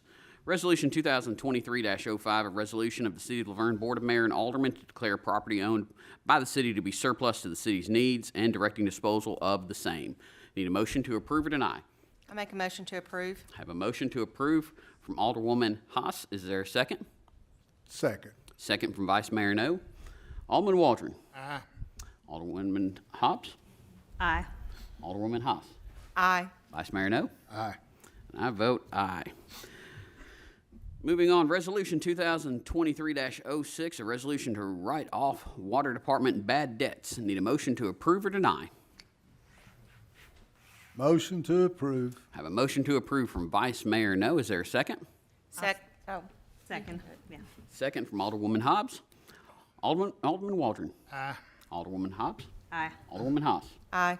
Vice Mayor No. Aye. Resolution passes. Resolution 2023-07, a resolution to support restoring the historic revenue-sharing relationship between the state of Tennessee and its local governments and to return the local share of the single article cap to local governments. I'll make a motion to approve. Is there a second? Second. Second from Vice Mayor No. Alderman Waldron. Aye. Alderwoman Hobbs. Aye. Alderwoman Haas. Aye. Vice Mayor No. Aye. I vote aye. Resolution passes. Motion to approve real estate purchase and sale agreement with Noon LaVergne Marketplace LLC to purchase a stormwater building located at 5175 Murfreesboro Road. Need a motion to approve or deny? Mayor, Motion. If I could, I do want to comment on that. You have something in your packet there, that memo portion that makes some comments I do want to draw your attention to before you vote, just to make you aware that while since the last meeting and over the past several months, changes have been made to this contract, there is a provision in the contract that I do not approve, and that's provision 11A. If, I don't know, Glenn, I guess, are you driving the computer? There you go. Correct. And the buyers are aware that I don't approve this, and they have told me that this is what they want in there. So it's a provision that says that if the city defaults, or if the city's declared in default under this agreement, that the buyers have the ability to collect up to $65,000 against the city in their costs in the event that they're not able to close the deal due to a city's default. I pushed back against that, but they would not agree to remove that provision. So with that said, while I can't approve that provision, it's still ultimately up to you as a board whether or not you want to enter into this agreement. I just want you to be aware that that's one provision that I don't approve of. But, what they put in there on that $65,000, that's basically their out-of-pocket money, right? Correct. So what it says is that they have the ability, if the city defaults, they have the ability to collect and require the city to pay up to $65,000. That's if the city of LaVergne defaults. Correct, right, correct. That's basically just, if you was on the other side, Evan, you would probably want that in there, wouldn't you? Sure, I understand why they want it. That's not, yeah, for sure. Okay, with that said, need a motion to approve or deny? Motion to approve. Have a motion to approve from Vice Mayor No. Our second it. Alderman Waldron. Discussion before we vote on this. Okay, Now, who seconded? I did. Okay. Discussion, go ahead. This has been laying hard on me, and I want to make sure, I would love nothing more than to someone to come up to the city and say, hey, we'll give you $1.5 million. That's fine, but are you going to give us the first time go around with some good retail and stuff? So my first person I'm going to go after here is Mr. Broker. He's our economic development person. Mr. Broker stands behind this. He's done the research. He's worked with these guys. And if we are not, as collectively as a board, going to trust and buy stock into our department heads to help us make decisions, then therefore I feel that we don't need department heads. My second thing that I'm going to ask about is, and I'm going to turn to Randolph, and don't mean to put you on the spot, sir, but just Can you tell us about the building in two phases? The first phase is safety. The second thing is space. Well, I put space ahead of safety in that building because, because overall, I think the building is relatively safe. I don't know that there's any real, now, when it comes to life safety, I guess I should say, that's my bag. The safety of the building, it's still a good building, but there's a bit wrong throughout. You know, there's been some things done of late that just, you know, I mean, it's deteriorating quickly. That's an older building, and buildings of that age, I'm finding as I've gotten older that buildings have life expectancy just like everybody else does, and it's needing a lot of work often, that we have spent money after money after money repairing this and that and the other to a point now where it's not really, I don't think, feasible. But space being the biggest issue. I've got some need for personnel that I have absolutely nowhere to put them. As this city continues to grow as it is, our departments need to match the growth of the city. And it's been my need for quite some time to add some folks to my department, more so in the code enforcement side of things, as building has slowed down, obviously, due to some of the economy turned down, but it seems like that when one starts to fall behind, the other picks up, and we're really, really, really busy with code enforcement these days. And I would cherish having at least one, and there wouldn't hurt to have a third or a fourth, rather, I should say, in that department. I need some additional upfront, some staff to help Connie and Missy with the work they do. I have nowhere to put an additional person up there. I mean, with the amount of walk-in that we receive, and I would challenge any one of y'all to come to my building and sit there all day long and just count the number of heads that walks in and out that door. And they all have needs. You know, they all are expecting on us to provide a higher level of service. And you know, a lot of times I've been called up there to that lobby, and when I get there, there's so many people in that lobby, I don't know which ones I'm directed to go help. I mean, it's oftentimes Connie will just point that way or this way, and I'm like, okay, cool, I know where I'm going. So it would help to have just the space alone. I mean, you can walk down either one of those halls over there, and there's plans everywhere, especially in my end of the deal. I mean, I don't believe in getting rid of a building plan, because at some point in time, somewhere down the road, that building plan is going to be needed. I know it will be. I've done that before. So I'm reluctant to get rid of any building plan. I hope that someday we can go more into the paperless side of things, but right now I don't have the room to make that happen on the walls within that building anywhere, to make it so that I can eliminate a lot of the paper product that comes in there and be able to review and look at job, you know, building plans and so forth on a bigger scale on the wall. I'm old school. I like to take my plans, I like to roll them out, I like to look at them, I like to stand over them, I like to point at them. I don't see me, you know, doing this much, but I guess I'm making that provision for the next generation as they migrate into what myself and some of the older folks in my department do. But I would put space above anything else. We've outgrown it, and as I said, as the city continues to grow, so will the needs be for a codes department, for stormwater, for engineering, planning. I know that planning, I mean, they don't have the room that they need as well as I don't. So it's space, and it is like I said, the building the building's not in terrible shape, but it's not in the best of shape either. It's kind of in between. What about? Here's the thing. I wouldn't throw a big investment toward that building because you're throwing good money, in my opinion, after bad at that building. As far as any type of major repairs goes, we're just not looking at doing any huge major repairs right now, because, like I say, that building, it was the post office for how long, Alderman Walden? You're as well as familiar with that as anyone in this room. It opened in 1980. See, so it's got age to it. We've had new roof put on it. We've had lots done to it. They've come work on the AC. They're routinely at our building throughout the summer months. As the city grows, as you say, how does that, in your opinion only, and there again, you're a department head, so I buy a lot of stock in the department heads. I like to, you guys are out there, you're the worker bees.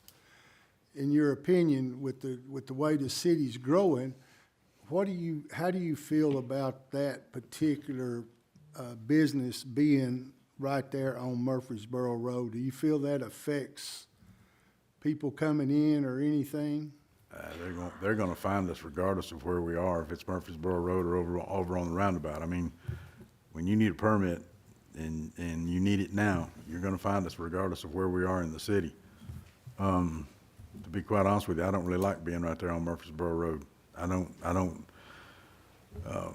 just don't like the fact that we're entering and exiting out of that parking lot into such traffic, and y'all, there's lots of traffic on Murfreesboro Road. Again, I challenge anyone to come out and stand outside my building for about half a day, and you just jaw drop, you know, at the amount of vehicles that goes by daily from start to finish. But, I mean, being on Murfreesboro Road, you know, we're about as visible, I guess, as any other building, I guess, that we get a lot of, you know, folks come to our building thinking that they're at the clerk's office, you know, the motor vehicle clerk's office, or they're coming in to buy stamps, or there's a lot of people that come to our building that just don't know what we are. And so, of course, I can see that. You know, we've had folks come in wanting to get marriage licenses, renew their tags, and get passports and everything else. Like I said, and just list all the services that the court, not the court, but the county clerk's office does throughout. They come to our building with, you know, where can I get my passport renewed? Where can I get my driver's license renewed? Where can I do this? Where can I do that? And of course, we direct them to where they need to be. All right, thank you, Randolph. I remember, I don't know the exact year, 2014, 15, something like that. I don't know. I don't know exactly what happened. I don't know what the cause was, but I did talk with Mr. Broker, and there was a time that the city had an opportunity to have Hobby Lobby, TJ Maxx, Shoe Carnival. And for one reason or another, whether it was the board, whether it was we didn't have an IDB, we didn't have any of that stuff, those are now sitting over in Smyrna because Smyrna got wind of it and they got them. So in this case, in my opinion, we may lose a little bit on the front, but to me, we've got a bird in the hand as opposed to two in a bush. And the gentleman said that he would do the first generation thing. People are begging for retail. We have an opportunity for that to happen. Is there anything guaranteed? No, there's nothing guaranteed. But if we turn our backs on these people and they're wanting to come in, and there again, I believe in Mr. Broker. He's been doing this a long time. He works his butt off for it. And he thinks it's a good idea. But yes, maybe we're going to lose a little bit of money, but we're getting almost what it's praised for. Now, if you want to look at the guarantee and what ifs, well, then let's take it a step farther. What if the economy tanks and that building ends up being worth nothing? It's a what if. Now, you know, maybe, maybe not. I don't know. There's no way of knowing. I don't think anybody can say, I guarantee it. But that's my thoughts. Well, what the deal is, it's like my uncle would say, if he was still sitting up here, he said it would sound like we're getting the wagon in front of the horse. The Hobby Lobby and stuff, that's a completely different deal. Even if Hobby Lobby wanted to come in here, it's not enough room to come in there. It's going to be at least a gas station or fast food up front. And there's not no room for a gas station, so it's a fast food. In the back, it's probably a strip mall like we've got. But that doesn't count. The deal is on the table to sell this property for less than it's worth, or don't sell it. And we have got into a routine of selling city property for less than it's worth. They said they need more room. Regardless if we sell this or not, Public Works is gonna move over there by the roundabout. That's been planned for 7 or 8 years. If we don't sell the old post office, they're still gonna move. This is not selling the post office, not gonna keep them from moving. That's something been planned for years and years. But we have got into a routine of selling property less than the value. I own property just right up the street, half this size, and I wouldn't sell my property for that price. And I'm not gonna vote to sell public property for what I wouldn't do for myself. I'd say the property's probably worth $1.5 million. This deal's gonna pass probably 3 to 2. Like I told the guy in the workshop, congratulations, you got a bargain. Any other discussion? In addition, I still have concerns about the appraisal being 18 months old. I really think that we could benefit from getting the property reappraised. In terms of Mr. Broker, I mean, I do value his opinion, but at the same time, it would have been helpful to have some kind of statistical analysis to determine best, worst-case scenarios as far as retail tax revenue there. I mean, just last month, we voted because we were concerned about $11,000 with the Piedmont right-of-way property, that we wanted to get a new appraisal on that. So here we are talking about, $25,000, and we're just kind of going to give it away. I don't know that I can support that either. And again, with, Mr. Cope's concerns with the $65,000, I don't know that I can get behind this either. Any other discussion? Is that pretty much, Evan, is that pretty much something that's standard in a lot of deals when you're doing things like this? It is. It is not unusual for people to put the terms in terms of like if they're out money and the deal falls through, it's not unusual to have some language in there that allows them to recoup it. What I think may be problematic with this one is that, for example, if the city defaults, the most that we could ever hope to recoup, if the buyer defaults, meaning if the deal falls through because the buyer has done something to breach the contract, the most the city could recover is the $5,000 in earnest money, so basically nothing. And so it's sort of a lopsided result in the end when you look at if the city defaults, they could collect up to $65,000. If the buyer defaults, they're capped at $5,000. So, but to answer your question, it's not unusual to have the ability to recoup that. In this case, I just don't think, I'm not comfortable signing off on this, but that's why it's here in front of you guys, because ultimately it's your decision. I just don't want to sign off on it if something were to happen later on with it. Why would the city default on it? I just don't understand that. Well, hopefully no one would default on a contract, but I don't know. I mean, I could think of different scenarios. I guess they could come back and say, I don't know. I mean, there are ways for people to default on contracts. I can't think of a specific example right now. I hear everybody going in different directions, the codes department, retail, but the bottom line is, we're selling property for less than the value of it.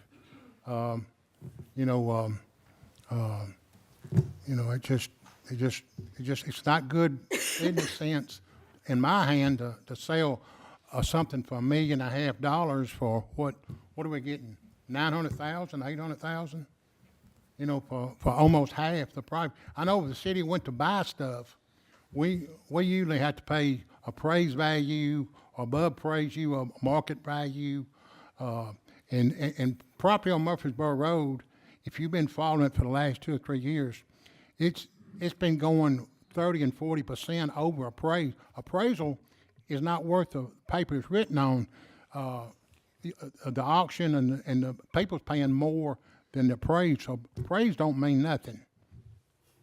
What would be, Bruce, what would be a default situation?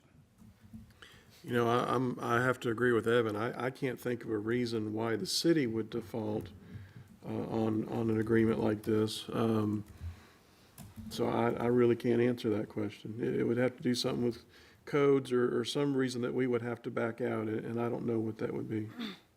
But even in this situation, it would have to be up to codes and planning and everything, and that would be under the law. They couldn't say we defaulted if it was by codes up to, you know, all the strategic planning of it and everything. I don't think it'd be anything like that. All right. You know, I'm hearing different scenarios, defaulting, you know, that shouldn't make no difference. The root of the matter is, we're selling the property for almost half what it's worth. So with that, any other discussion? Alderman Waldron. No. Alderwoman Hobbs. No. Alderwoman Haas. Yes. Vice Mayor No. Aye. I vote aye. Motion passes.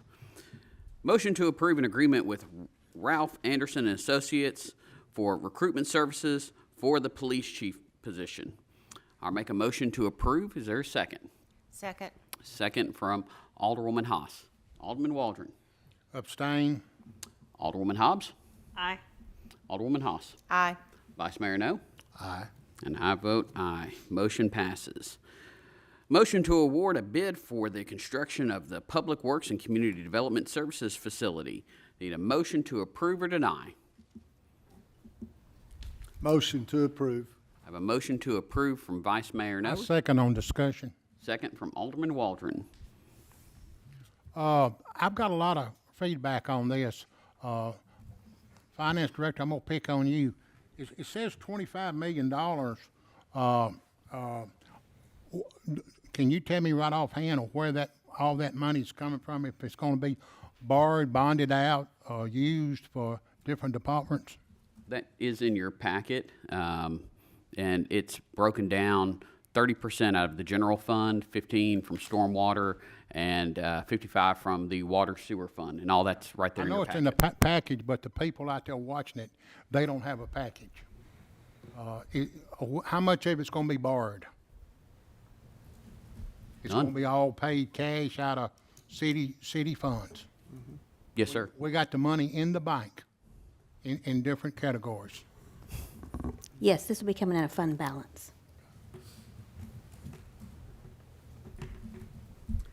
With that, we have a motion and a second. Alderman Waldron.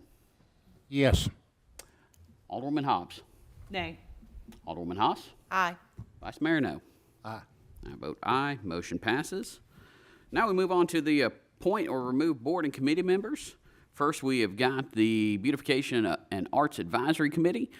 We have one vacancy. We have two applicants, and I will appoint Daphne Baker to this board. All in favor? Aye. Motion passes. Next, we've got the Construction Board of Adjustment and Appeals. We've got one term that expired, and we've got one applicant, Jeff Moss. So just need a motion to appoint this individual. I make a motion to appoint Jeff Moss. Have a motion to appoint Jeff Moss. I'll second it. All in favor? Aye. Opposed? No. And then last, we've got the Local Emergency Planning Committee. We've got two vacancies, and staff is going to recommend that the police position remain unfilled until we have a new police chief hired. And then I will appoint Tanya Williams to fill the Finance Department position. All in favor? Aye. Opposed? No. Moving on to Mayor and Alderman comments. Alderman Waldron.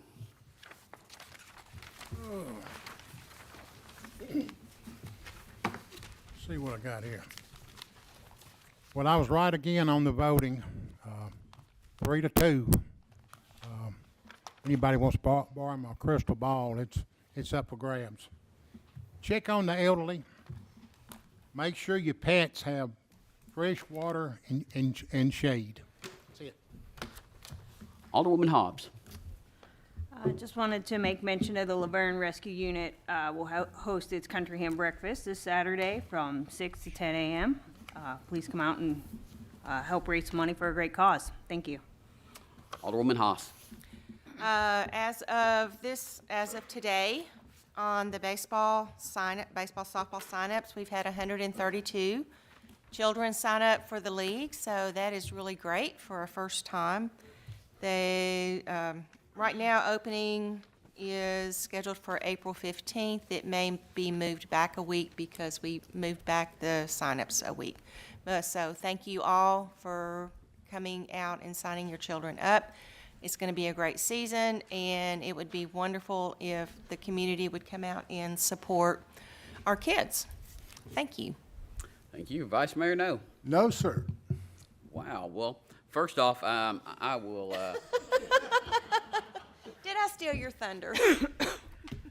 well, I want to start off by saying we all look forward to both opening day for the baseball, softball league, as well as our Easter celebration. So many kids come out, have a great time with that, and so we're looking forward to that. Do want to address a couple of comments from last month. It was stated that there's no checks and balances between hiring decisions and the board, and everyone on this board was given a copy of the Alderman handbook, and it has information as far as where to find our charter, our municipal codes. If you've read through that, you'll see there is a checks and balance system. And so it just takes time and effort to read through and understand the authority of the board and the authority of the mayor. So it just takes time to do that. As far as any questionable leadership questions, regardless of whether planning commission is appointed by the mayor. So board members sit at the pleasure of the mayor. If you look through the packets for the applicants, you can see the experience level for all of them whenever people are applying. And if you take the time to read through your packet, you would see that. And then whenever it comes to past alderman appointments due to vacancies, it's all opinion. If people, get upset because their friends aren't appointed, that's on them. Not everyone can be appointed. Everyone qualified. Looking at the experience level, none of them had past elected official positions, so that's one thing they need to really look at whenever you're trying to determine as far as qualifications and experience. When it comes to everything that has happened over the last month with our police, our concerns there, it very much cracks me up that rather than being focused for this board on how do we prevent this from happening again, the question was asked about whether I'm moral or ethical in the way this was reported and how this was communicated. So I don't think they quite understand exactly what's going on and the severity of it. I would honestly say people here, especially for our newer board members, you have two choices. You can either be an effective leader here, or you can be here for yourself, and in 4 years, that's the end of it. So with that, call this meeting adjourned.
Thank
you.